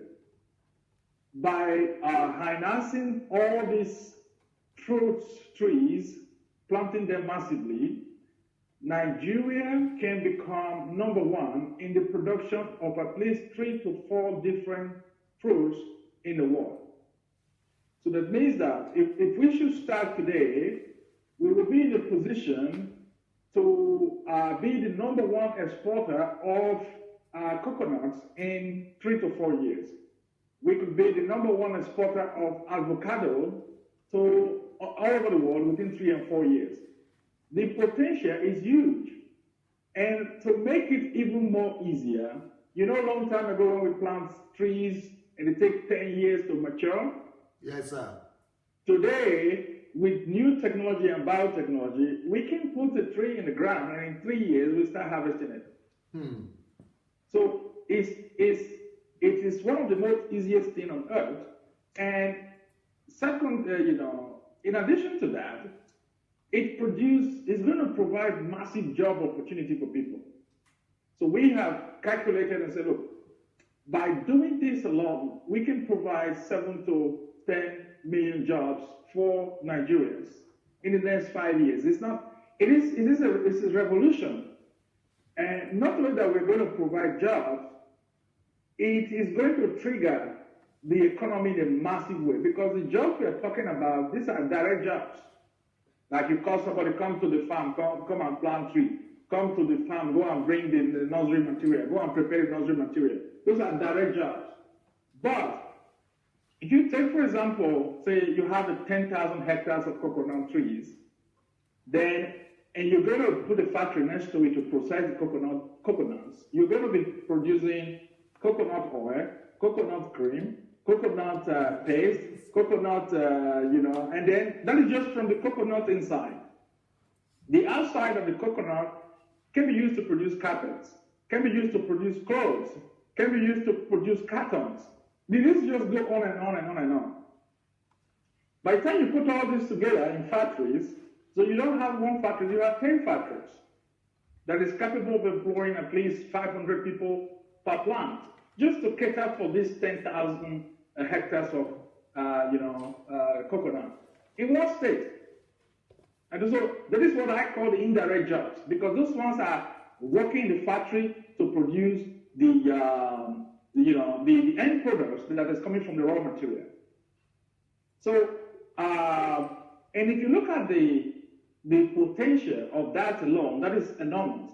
And then we look at the other potentials like providing environmental benefits, like the fact that we're going to have CO2 reduction of CO2 emission in Nigeria, because everybody that is in Nigeria will tell you today that Nigeria is actually getting hotter. If you go to Nigeria in the dry season,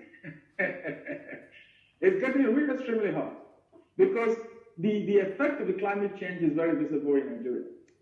By planting 1 billion trees, you are going to move the desert backward to Niger. Just for Nigeria, you're going to create so much improvement that you can reclaim so many parts of Nigeria that is now being taken over by desert, just by that. So that has its own major benefits.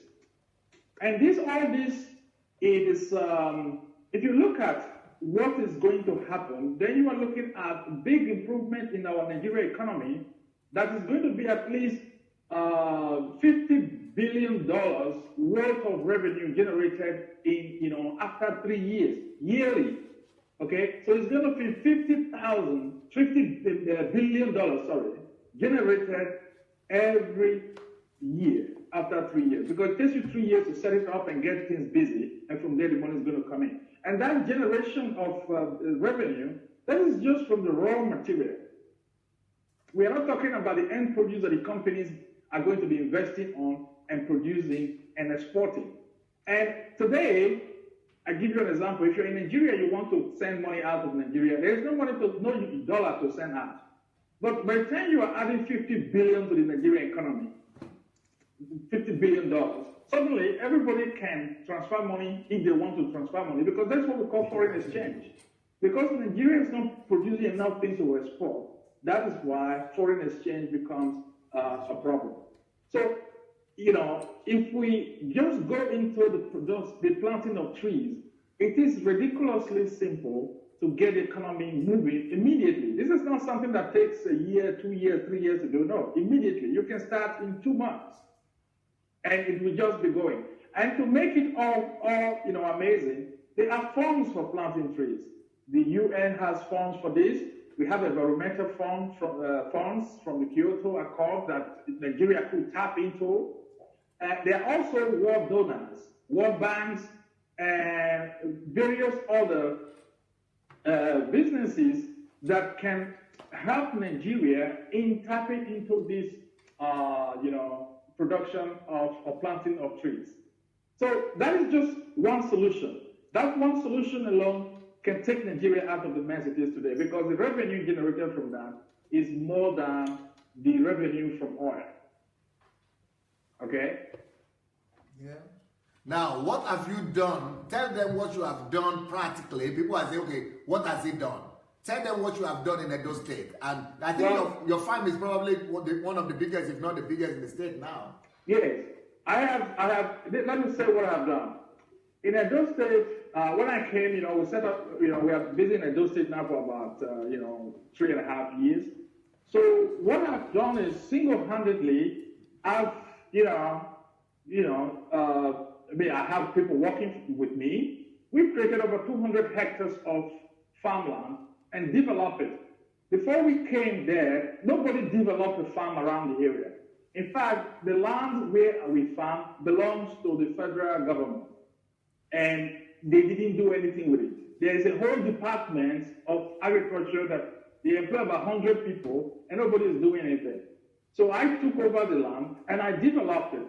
Within 3 months, we were selling food. Okay?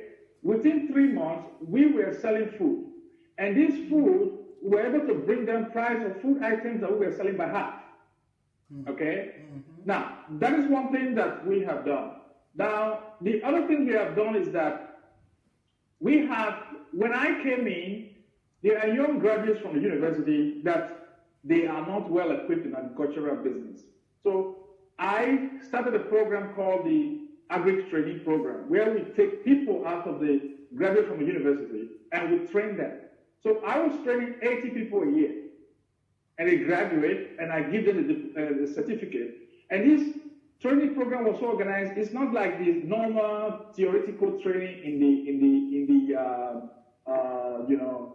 university, but these were practical trainings, agricultural trainings, which are really practically oriented. After people finish all these, then they are able to start their own farm or get a job in other farms. So there are a lot of people who are working in Nigeria today in agribusiness who are actually, graduates from my farm, Aaron's Farms. And we brought new technique into the country. And I'm going to give you one technique I brought from the United States. Because I discovered that one of the problems Nigerians have, young people, is that they don't have a big land. So they have very small land to go to farm with. So we brought this system that we're using in Utah, a German created it, that we were able to help students with just 100 by 100 produce 1.5 million naira worth of food every 6 months.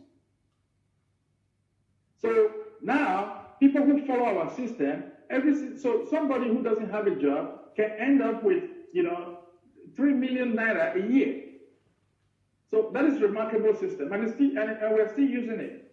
That is one major thing that we did.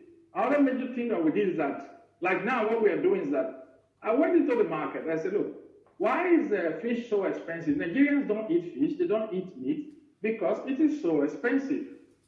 They say, yeah, but a fish costs about, catfish is 700 to 900 naira. I said, that is too expensive. Why should people buy fish for 700 to 900 naira? So we went into fish production and we were able to produce fish for 300 naira per fish. So I said, okay, if the cost of production is 300, 350, then we can sell it a whole fish for 450 and we still make profit. So we are making very small profit, and we're doing it the European style to say, okay, if we're making just 50 naira and 100 naira per fish, so let's produce 1 million fish. So now we're actually in the process of producing 1 million fish. Then people say, yeah, but people are not, in Nigeria, you won't get a market for it. I said, of course there's market for it. There's market in Nigeria. The only reason why people are not buying fish is because they cannot afford it. So instead of buying, so now somebody is saying to me, oh, you're going to run people out of business in Nigeria. So they have to learn to produce efficiently, because we cannot be the most expensive country in the world and where people don't get value for their money.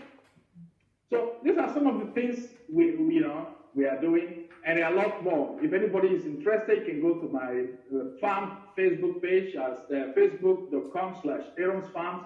You will see all the great things we have done. Today we are producing a lot of cassava. We are running out 200 hectares of cassava farm, whereby we are experimenting on how to get cassava out of the ground within 8 months. It's a unique way of planting and taking care of cassava, so that we can cut down the time of normal 12 months that it takes to plant and harvest cassava. All this is major gains, because if you look at it, our cassava farm, we are getting like 40,000, 40 tons per hectare, okay? A typical Nigerian cassava farm gets like 10 to 15 tons per hectare.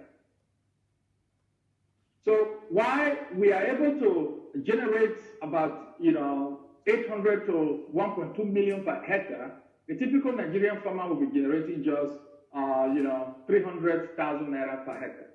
So you can understand, see the difference. So our ways of doing things is understand the process, improve it, and then bring it to the market. So that, in a sense, teach other people, bring the knowledge further so that other people can benefit from it. So in a few months, we'll be sending somebody to Australia, because I discovered that in Australia, there's a farmer there who is producing 100 tons per hectare of cassava. And normally, cassava is supposed to be growing in Australia. So why is he doing it? So it's something that I'm curious about, and I'm ready to invest in it to be able to get that and use it in Nigeria as well. So that tomorrow, if a young man wants to go into farming in Nigeria, we can easily tell him, look, if you go into farming, if you invest $500,000 naira, you can get 2 million naira at the end of the year, because you are increasing the yield of and providing more value in the process. So those are some of the things we are doing. It is a great work, and I believe that with that work, we are able to improve the life of people. Okay? Yeah. And then one of the major things we are doing is this. A lot of farmers today, a lot of people in Nigeria are actually failing in agriculture. It's a sad story, because the majority of people who go into agriculture in Nigeria, they fail because of lack of knowledge, number one. Number two, because of lack of support from the government, lack of initiative, no training, nothing, no input. So what I have done is to set up an agri power. That is a system, a company that we use. What agri power does is to gather people together who are interested in investing in agriculture, but they have very small amount of money. It can be 200,000, 300,000. It's not enough for them to do anything without losing everything. So what we do is that we have them create a farm in our farm, and we are able to guarantee them, between 30 to 40% return on investment at the end of the year. So that way, instead of people to just, like the government says, go to farm. But these people go to farm, they don't know how to do it, they lose their money. So by helping them in our own farm lands and with their resources, we are able to provide value for them. In fact, they are even Cameroonians. Cameroonians came to my farm this week to follow the process. So those are some of the things we are doing, and it is only going to be expanding in the next few months until we cover the whole country, because that is a revolution, and we have to carry the revolution to the entire country. Amazing. Yes. So, what is your ultimate vision for your farm and for Nigeria? Well, if you look at my website right now, you see that our goal is we are raising 100 billion naira, and this 100 billion naira is from Nigerians, and I'm going to tell you why is that. Last year, 2016, the Nigerian remittance to Nigeria was $35 billion. That is the money all Nigerians collected in the diaspora, and they send it to Nigeria. Or they send it to go and build a house, or send it to their parents, send it to this, send it to that. But today, that money is gone. That money is finished. Yes, because that money is not invested. So this year, Nigerians are going to send more money home again, which is going to be lost. And all the Nigerians have been doing that for a very long time. So normally what you get is that a lot of us of Nigerians are getting older now, because when the craze came out, everybody go to Europe, that is about 30, 25, 20 years ago. And now some of these people are getting older and older and older in the diaspora. And they say, I want to go back home. I want to go back home. But there is nothing back home to go back to. Because maybe they have a house, but that house, they built it in a place where erosion has taken over the road. They cannot go in. There's crime everywhere. There is nothing, no electricity, and nothing. So what I have done is to say to these people, I say, look, you people have invested poorly. Because Nigerians, by nature, don't invest in the Western world because they don't know how to do it. I spent years, I worked in the, I invested greatly in the stock market and let my money work for me. But most Nigerians don't invest in the stock market. They don't understand it. Most Nigerians, when they are investing in Nigeria, they call it investment, they buy a car and go and sell it. And they lose money in that process. So what I've come together is, okay, look, why not invest in agriculture through a management system that you have a say in it, and that is actually what agri-power is. So with agri-power, people come to us and bring their resources, and the resources, we combine it, and we do a massive investment. So what we are looking at, we are raising over 100 billion in the next 5 years, and we are going to be one of the top biggest big business in Nigeria. Basically, my goal is that we just have to be the biggest agricultural business in Nigeria. And that is the way to provide jobs. That is the way to provide employment. Like you said, the problem of Nigeria is not lack of money. Nigerians are loaded. Nigerians have a lot of money. The 35 billion that was sent to Nigeria last year by the Nigerians in the diasporas, Dangote only used 6 billion to build the biggest refinery in Lagos. Only 6 billion. So the money sent to Nigeria last year can build 6,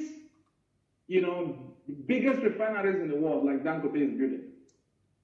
Now, imagine if people were investing this money to build refineries, to build, airports, to build, long railway tracks that they can collect tolls, sell tickets. You will discover that not only Nigeria will be developing much faster than it is today, but these people will have return on their investment in the next few years. And when they retire and go back to Nigeria, they will be having the returns on their investment. And people can actually be millionaires in US dollars just by doing that, because the value of the business increases.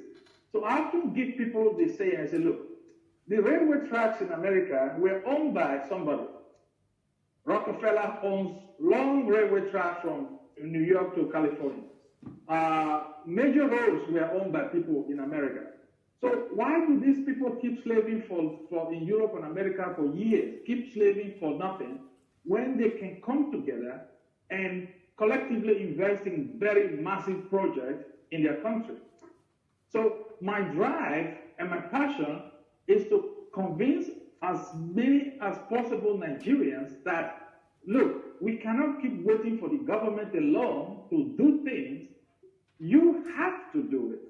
And so let's come together. And number one thing is to build the trust, to let people understand that, look, there is a system you can trust. We can build a trust relationship that people realize that, oh, I can invest that way and don't lose my money, and I can get benefits from it. So that is the whole project of what I'm working on, which I preach every day, the 100 billion naira investment project, especially as related to agriculture. And that way, we are able to keep expanding our agricultural activities and creating jobs and creating, wealth for people. Like, for example, for every, $2.5 million naira that we invest, we employ somebody. This week, we just employed 3 people. So every week, we employ new person. And one day, if you just keep doing that, you just hit few thousand people that are working in the business. And these are people who no longer beg for money, who now have the resources of their own because they have a job. You know, the dignity of labor that we're talking about, they are not dignified because they are doing their job. So those things, they are not theories. We are doing it today on ground, and I work on it daily with my team, and we have a large farm, and everybody can go there and see it. The work goes on every day. So You are amazing. Yes, we want to hear other ideas if you have other concepts. Yes. So we have the other concept we have is that, look, our people, fortunately, are poor because creative thinking and critical thinking is not our strong part yet, and so we need to start working on that. So in business, I always say to people, I created my first business for $2,500. And the $2,500, I didn't have it, but some companies, some banks were crazy enough to give me a credit card that had $2,500 on it. So I said, okay, I'm going to start a business with that. That was my first capital. And I created a business, and I sold it a year later for $500,000. It's a true story. So with $500,000, I was able to make further investment. So, but I look at today, I see that we are now in a global, village. I work online daily. I have I have a developer in Ukraine. You know, one of my best developers is in Ukraine. Very smart guy. I have personal assistants from Philippines, and I have all these people that work for me all over the world, and we all use the system. So, and I said, why is it that Nigerians are not engaged in this new world of, digital empires, building wealth through the internet? And if I go to Nigeria, everybody complain, the graduates are complaining, everybody's complaining, but they have, these days, broadband, they have computer, and, they can work.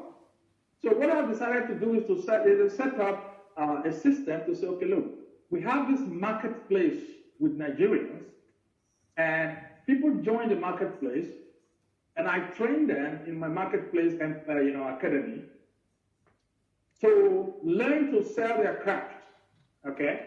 So that people don't understand that, Nigeria has so much to export. When you talk about export in Nigeria, people think that, you go and carry, oil and export. You go and carry,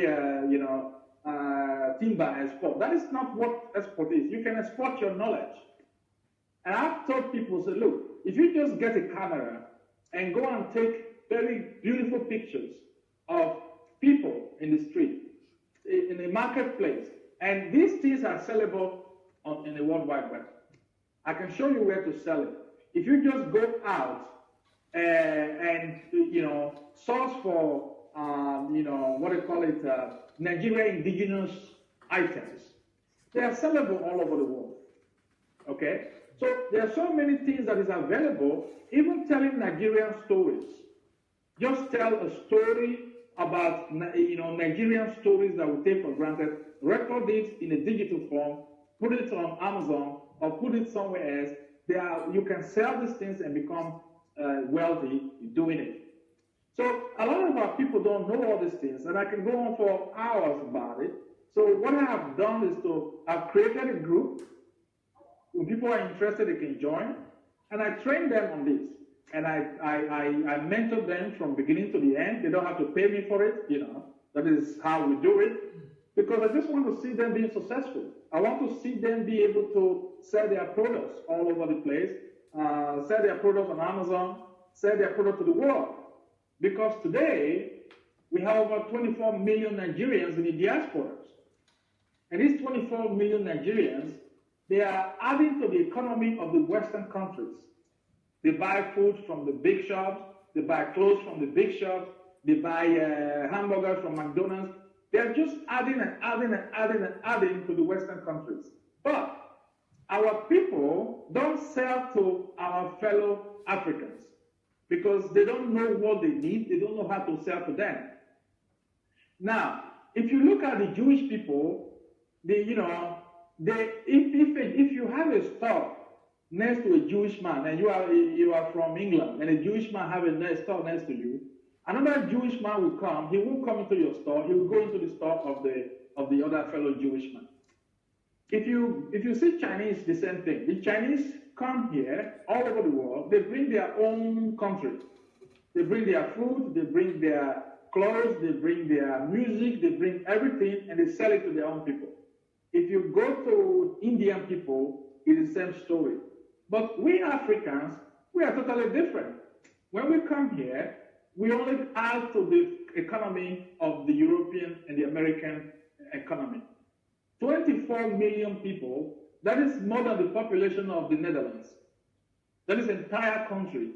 So what I'm putting in place is a system to be able to market, first of all, to ourselves in the diaspora, to make it easy through the internet. And then secondly, to market to other Europeans and Americans and the Asians that are around us. And that alone is a billion-dollar business. And Nigerians don't understand that that is the world we are today, and they are not working towards that because they don't spend time to research, they don't spend time to work on projects like this that would create, to invest for the future, that will make them wealthy. So that is the work I'm doing. So that's why I work the whole day, and it is a very tasky job. But again, like you, I want to leave a legacy behind. I want to say, okay, I want people to be able to look back 20 years time and say, oh, when that man initiated this move, that was when we Nigerians started, exploiting that opportunities, and we created wealth through the internet, selling our stuff out and things like that. So, just to give you a ridiculous example, like in Nigeria, we have this bentonite. For people who don't know what bentonite is, women like bentonites, people who have the face mask. When they want to go to bed in the night, they soak the bentonite in water, it's like chalk, and they use it to rub their face. A lot of women do that. They say it helps to remove the wrinkles. This bentonite is healing stuff. In Nigeria, in my state, we have it, millions of cubes of it. But we sell this, the Nigerian government, or Nigerians, they sell this bentonite to Johnson & Johnson in Belgium. And people who don't know Johnson & Johnson, they make this baby powder, they make a lot of medicine, Johnson & Johnson products. Johnson & Johnson use the bentonite to make dusty powder or baby powder. We sell it to Johnson & Johnson for 15,000 naira per ton. By the time Johnson & Johnson make baby powder with it, they sell it back to Nigeria at 2.8 million naira per ton. Okay? So Nigerians buy this product, and they don't realize that it's the same product that is in the back of their house in Auchi. What does it cost to make dusty powder? You just smash the stone and add some essential oil to it. And the essential oil we have also in Nigeria. People lack the knowledge, so therefore they are suffering. So what I'm doing is to expose them to this knowledge and say, look, we produce this dusty powder in Nigeria, and then sell it to Nigerians, and to get Johnson & Johnson out of the equation. So those are the type of things I'm doing. And when I tell people, they don't believe it until I show them. And then they say, wow, we didn't know this existed. So it's a rewarding job. And there are people who have helped to start some of this business. And they are making serious money.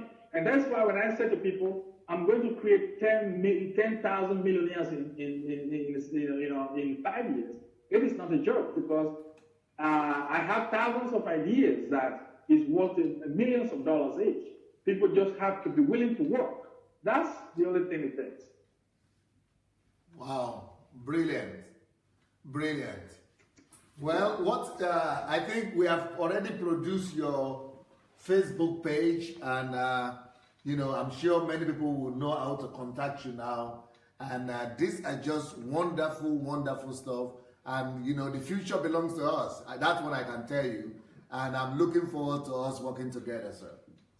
Thank you very much. I appreciate it. And I believe in the work you are doing. Because I believe that, for one thing, people should stop blaming the government too much, because the people in the government have not taken the time to be exposed to what we have been exposed to mentally. I see. So therefore, people still think the old ways, and it's not bringing the right result. So no matter how much people try, they're going to get the same result. It's like Einstein said: you keep doing one thing over and over and expecting a different result. So it's not going to happen. And people like you and me, we just have to go out there and start doing the work. And it is my vision that after some time, that the people in the government have no choice anymore to say, okay, look, let's talk with these people. Let's see what they can offer us. And then there will be a domino reaction in what we're doing. So, but people who don't understand the work, they say, these people are in overseas, they're just talking there. But not knowing that the talking is doing a lot of work. Just to give you an example, I was invited by the Minister of Agriculture from Liberia to come and, inviting me to come and bring one of these agricultural programs to Liberia. So I didn't know that somebody in Liberia was listening to me. So those are the type of effects we are having on continent, not just Nigeria, but continents. There are people listening from Cameroon, the people listening from Sierra Leone. So when this movement starts in Nigeria, and by the time it reaches to a tipping point, it just roll over West Africa as a whole. Amazing. I'm so glad that I came across you, and I will forever be grateful for the person who connected us. But our work is just starting, and we are going to do great, great work together. Thank you so much, sir. And thank you very much. We'll connect with you this week. Okay. Thank you. Yeah. Bye. Good. And now I want to open the floor to everybody else that want to call in, and maybe you want to express your own opinion on Nigeria's independence, or on what we have all discussed. Maybe on what I and the boys have discussed, the doctors, and maybe it is on what we have spoken about, or what Dr. Aaron has spoken about. So can you get the books back? And so what would you like to comment before we round up, while we are waiting for the calls? And you know how to call. It is moveagents.com. MoveAgents, not .com, MoveAgents, Facebook Messenger. Go look for Move Agents, and that is Matic. You could see Matic there too. But Move Agents, Matic in Facebook Messenger, and write that you want to call in, or you can just call in right now while nobody is talking. But it's better to write in and say, "Can I call now?" or "I want to talk. I want to call in." So Move Agents. That is on Facebook Messenger that you want to call in and contribute. Maybe you want to contribute. Maybe you want to say something. And while we are waiting for the call, anybody want to? So, other one of you want to say something? I think tonight we've been able to establish and reinforce the fact that no schism of any form would make any nation great. No division of any form. No looking for what only we, no egocentrism of any form will ever make a nation great. We've been able to see that. We have a call now. So let's find, who is that? Hello, sir. This is Dr. Adelaja Jones. From where are you calling from, sir? I'm currently from London, Ontario, in Canada. Oh, yes. Thank you so much. We would like to hear your contribution today. Yes, I've been watching your program from the very point where you started, sir. All the first edition and this second part. I've been listening attentively. What do you think? What do you think? Yeah, they are impressive, wonderful idea that can be applied to the problems, the present situation we have in our country with good outcome, good result. If you are allowed to do that, because I heard you maybe once or twice saying that if the government will not support this program, that you go ahead and do it yourself. I really need to let you know that even in Nigeria there are bureaucratic processes. There are established laws that one way or the other have hampered these wonderful ideas that you're talking about. But that's not the reason I'm actually calling. Okay. I'm calling because of 4 or 5 reasons. The number one reason, I'm starting from actually the 5th one, is the greed and the pride in the top 1% in Nigeria. The top 1% in Nigeria, they have this rank cadidi mentality in which they want to look around them and see every other person below them, no one equal to them, no one has what they have, and subjugate other people. And that's why we are talking about value system, sir. Yes, that's what we call the value system. Do you know that in Nigeria, it is somehow very, very difficult to find quality women right now? The reason I'm saying this is that when you look around, even women young men like us, we want to say, okay, I want to get married. Most of them, they've been going out with all these politicians. It's a very sorry state. It bounds down. It's the same subjugation that we see. It bounds down to value system. Yeah, it's still the same value system. Okay, so what are the points? You have your time. Your time limit is just 3 minutes, so go faster. Okay, I will go faster. Then my 4th point is running for president. At times, the best way to get something done is to do it yourself. Yes. You cannot deputize that to someone else because nobody else will do it well. Nigerians are listening to you. So if you think you can do this well, don't waste your time. Roll out your whatever, and we will support you. That's my 4th point. Okay. My 2nd point, I will jump to my 2nd point, national righteousness or collective righteousness. There is something in the Bible that Christians have to come to realize. There is personal righteousness, which Christ gives to you. When we died on the cross, we are made righteous by his death. I accept and I agree with that. But there's also collective or national righteousness, in which a whole nation comes to live according to God's plan. At times, collective righteousness can affect individual people. Even when God was about to destroy Sodom and Gomorrah, he said, if I find 5 righteous people in it, those are individual righteous people. But you could not find more than 5. You could not find 10 guilty, and both the righteous and the sinner in the city suffered for it.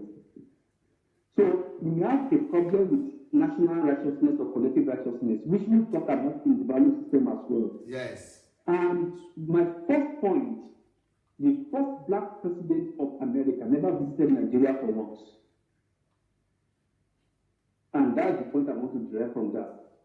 If there's any country the US are fed up in the world today, apart from Russia and what have you, it is Nigeria. We have the potential to be greater than the United States of America. We have the population, we have the brains, we have everything to be equal, if not better than the United States of America. I agree with you, sir. But we do not put our force together to achieve that target, to achieve that goal. And that is where one of our problems is. So if we have leaders like you coming out, I've heard of people like Peter Obi, I've heard of people like Donald Trump, and I personally think that the wife of the present president will be a better president for this country. And I will not regret saying that.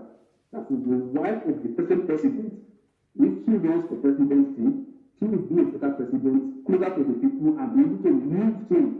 I've hired her a couple of times before they talk to her and silence her, she will be a better president. And I think, sir, that you will be a better president for this country. We have to have an evolution of ideas. An evolution of ideas to come to Nigeria. And it will not come from all these old politicians. It's not going to come from all these corrupt politicians. It's going to come from an outsider, somebody that is radical, just like in America, Trump. I don't believe that Trump is the best person that can be president. Thank you so very much, Jones. You have tried. You made a lot of valid points, and because there are a lot of other people too who want to call in, who are waiting for their time. So we are waiting for other calls. And but you know, I'm more interested in Nigerian transformation rather than political agenda. I'm not even interested in starting a church, not less of being a politician. I don't want to, you know, I want to bring real change rather than politicking. Who is there? Hello? Hello, good evening, dear sir. Good evening, sir. Who is this, please? My name is Abdul, so I'm calling from Lagos. How are you, my brother? Very fine, thank you, sir. Happy independence to you and the team down there in Ukraine. How are we? Do you enjoy the way we are celebrating our independence here? Oh, it's been really awesome. I was really blown away by Dr. Anu and Victor Bamishaye until the other Dr. Aroms came on, and I was like, wow, this is very powerful. I think there is no better way to have celebrated the independence than to have reviewed some of this book and picked the brains of Dr. Aroms while he spoke. I mean, several of the things I've listened to him in the past when he was talking about electricity. But some of the things he talked about agriculture today, I mean, they were really mind-blowing, you know. I think I would like to appreciate that you took out time to make some of the book reviews that you did. And I can really say I've read only just one copy of those books that you reviewed. And I can say just with the one I read and what I've heard you talked about today, those are very deadly missiles. They are very deadly missiles. Yeah, they're very deadly missiles for thorough transformation. You know, there was once upon a time a government that was elected into office in Nigeria, and that government was singing the anthem of transformation. And I was asking myself back then, what really are the building blocks of this transformation? And you know, because there was no blueprint like yours is coming out now, that transformation was all about lip service, and they were all just talking, and it never changed anything. You know, the Bible says that who is he that built a city that does not first sit down to count the cost, that does not create a blueprint? There's a version that says that does not create a blueprint. So I think anybody that is saying DSA is really not doing anything, maybe is expecting the kind of usual mouth service transformation that we usually have. That is all celebrated in radio jingles and ends up on posters and all that. But real transformation, it starts with what you're doing, sir, and I must commend you. I would like to also say this is the first level of the huge work that God is leading this movement into. And I believe that anyone that is very sensitive, hello? Oh, yes, go ahead. Anyone that is very sensitive, I was saying, to what is about to happen, they would first of all plug into it by becoming truly baptized into these books that we have reviewed. I myself, not inclusive, you know, I want to see myself talking with such kind of understanding, like I saw the young men down there and I saw Dr. Aram speak today. You know, so it's a call for every one of us to get this material and voraciously consume them and digest them in us, so that we can be agents for this transformation. And why I'm saying that is because the job of changing the value of a society is an inside job. People must belong to the pillars of society before you can change them. We need people that understand these teachings in education. We need them in entertainment. Say, for example, we have DJs that understand this message of value and transformation, and they are producing songs that are transmitting value. We have teachers, principals of schools that are building their curriculum to reflect some of these transformational values that you're talking about. If we have those kind of people, it becomes a very, very easy job. So it's an insider job, and we need people in entertainment, we need people in banking, we need people in oil and gas to understand all this. So it's not about coming on the platform, listening and going to sleep, or calling and making contributions, but really consuming these materials and letting them have a change over, or making them have a change over us, and then being agents of this change. I think that's how true transformation can really be achieved. But some of the things I heard us talked about tonight, they are really mind-blowing. They are really mind-blowing. Thank you very much. That was why I called. And that is why this is your challenge. This has become, and it must become your challenge to champion the crusade. Now, not just for Abdul, but for everybody else. We all must champion the crusade of spreading this word, spreading these books. Some people are asking, where can they get the books from? Of course, I think, do we have Amazon.com? Can we just write it somewhere? Amazon.com and Okada Book, and then Shioma's telephone. You can also put Shioma's telephone there. So, you know, that is what people in Nigeria, and people in Movement Against Deception, and people in Citizens Movement Against Religious Cabals, that's what we are all supposed to do, to spread this word and to let people know that they need to get themselves, you know, addicted to these materials. Anybody ready there? And that is what we are talking about. That's why I always say that we need people, you know, anybody who say they are following DSA, they must, if you have not listened to over at least 200 messages and 20 series, it means you have not listened to DSA, you don't know DSA at all. And more so, you know, these books, if until you read these books and you allow them to change your life, it's as good as you don't know DSA. The reason why the guys are able to talk like that is because they are exposed to DSA in and out. Who is that, please? Hello. Yes, who is this? It's Rex. Oh, hello, Rex. Tell them where you are calling from again. How you doing, sir? I'm okay. Tell the people where you are calling from. I'm calling from Edo State, Mississippi. Yes, we want to hear your contribution today. Happy Independence. It's been really wonderful, and I'm so tired right now. I don't even know what to say. Because yesterday I was watching your message and with Dr. Victor when he made a statement that Shino Peter and the other guy both had 20 million at the same time. But today, look at what they are doing and what you can see between their both lives. But right now, I just own a house on my own, and the house, I know it cost me about 40 million to put that house together. I own a car which is worth about 4 million. But today, someone calls me that I really want to do a business that is going to change the world forever, and that business is worth 5 million. I don't think I'll be able to afford it. Wow. I don't think I'll be able to afford it because the money has been spent in building the house. Because that Nigeria, when you have the house and you have the car, your life is perfect. Not knowing if I. We lost him, eh? That's very bad. He was making some solid point because with that 5 billion that he has, or whatever, how much did he put in the house? The car is 4 million, the house is 5 million or something. So if he had used that to even give to Aaron, because it is money will make you rich, that you will know, that will teach you that you don't live like that. That the first thing you do with money is not to spend it. Yes, is Rex back? No. Okay, let's look if there are other people who want to call. And we are welcoming all the people who would like to share or call today.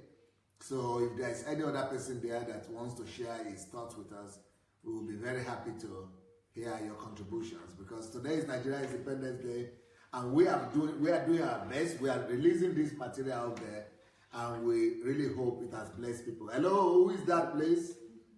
This is Julius, Pastor Julius. How are you, Pastor Julius? Have you been following us today?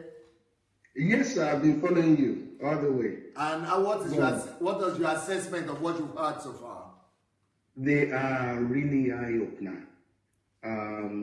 Honestly, for example, I didn't get to hear yesterday's message because I was away. My wife was ministering somewhere, and I had to accompany her. When I listened to the message this afternoon, I was taken aback by Dr. Anu, and I said to my wife, it seems like DSA has reproduced another one of himself. Now, listening and watching tonight's program, I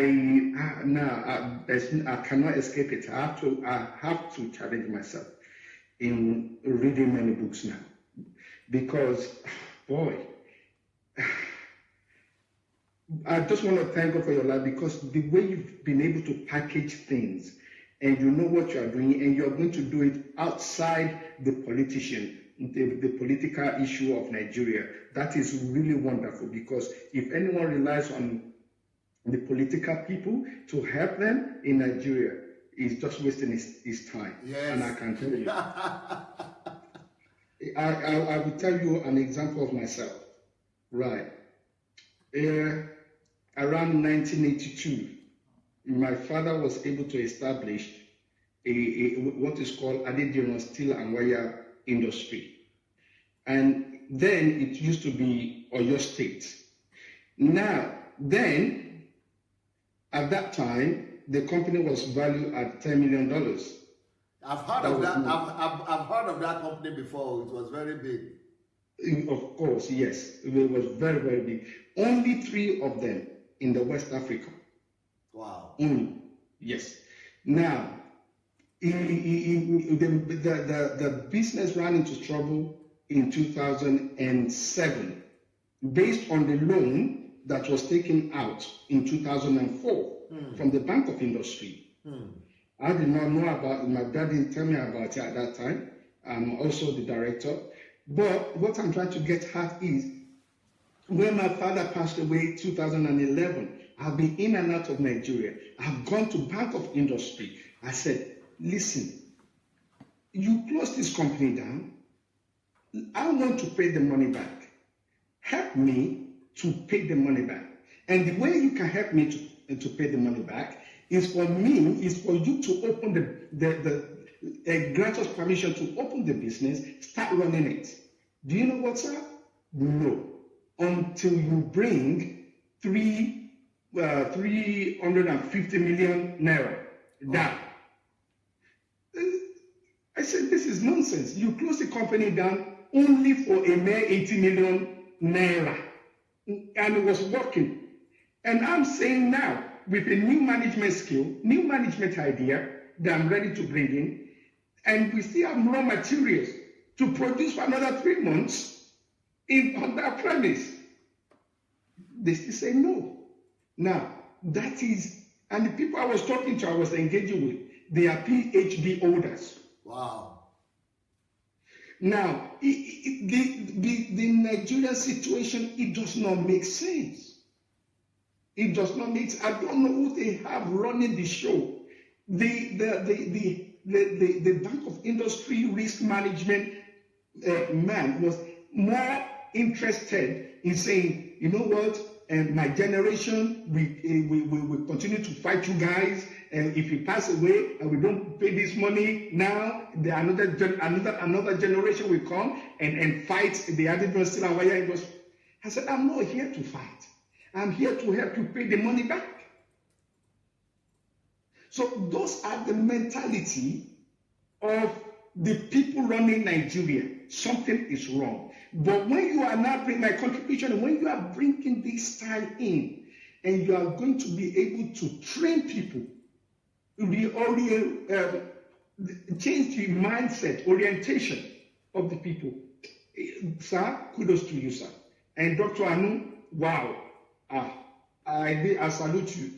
And the other guy. Victor. How you guys are doing it, you are honestly, they are making you proud, sir. And they're making Nigerian proud. That's all I have to say, sir. Thank you so much. Thank you so very much. And that's why people might not value the educational aspect, the enlightenment aspect of the work that I'm doing.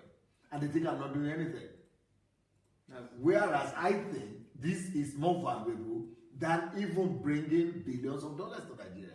If we don't change the people's mindset, it will just end up being the kind of thing that Awolowo did. And all those people in the 50s and 70s and the 60s, but everything is collapsed and disappeared because there are no people to sustain. Anyway, I think we have a caller. Is that Rex? But we can't get his voice. Okay, maybe another caller might be there. If there's any other caller that is coming, will be. Okay, but for people, let me answer the question of people who are asking, where can they get the books? Okay, the books are available on okadabooks.com. That is for people in Nigeria and Africa. And the books are also available on Amazon for anybody living outside of Nigeria. So, you know, and then we have the contact in Nigeria. If you are living in Nigeria, we have Shioma. She has most of my books. She will be able to help you to get a lot of these books. But if the books are not yet available in Nigeria, you could also call her. She'll be able to know how to get the books for you. So, yeah, because if you don't change, the most important thing is the value system change. And the books that I presented today, they are not even less than half of the books that I was supposed to talk about. We didn't even talk about the Uncle Sam that you are talking about. And many other books that we have not spoken about yet. But at least those ones, I don't know how many books we presented today. I think about 12 or so, or 15. Yeah. So about 15 books. But those books are, even these 15 ones are already enough to transform Nigeria and make Nigeria a better country. So, you know, if there are no more calls, maybe there is anything you would like to say, you know, in conclusion. Well, I think in conclusion, I want to appreciate you, Dr. Sunday, for your immense contribution to humanity. Thank you so much for some people are saying we're great. Thank you for for being that show that has allowed us to actually step on, and through your resources, your products, brought enlightenment to our minds. And also to Arams, Dr. Arams, I think he's an example to all of us, and to every Nigerian out there, that there is so much an individual can do. That is just one person who has decided to take responsibility to bring changes to our nation, our country, Nigeria. And I think that should be a challenge to every one of us, that there's so much you can do.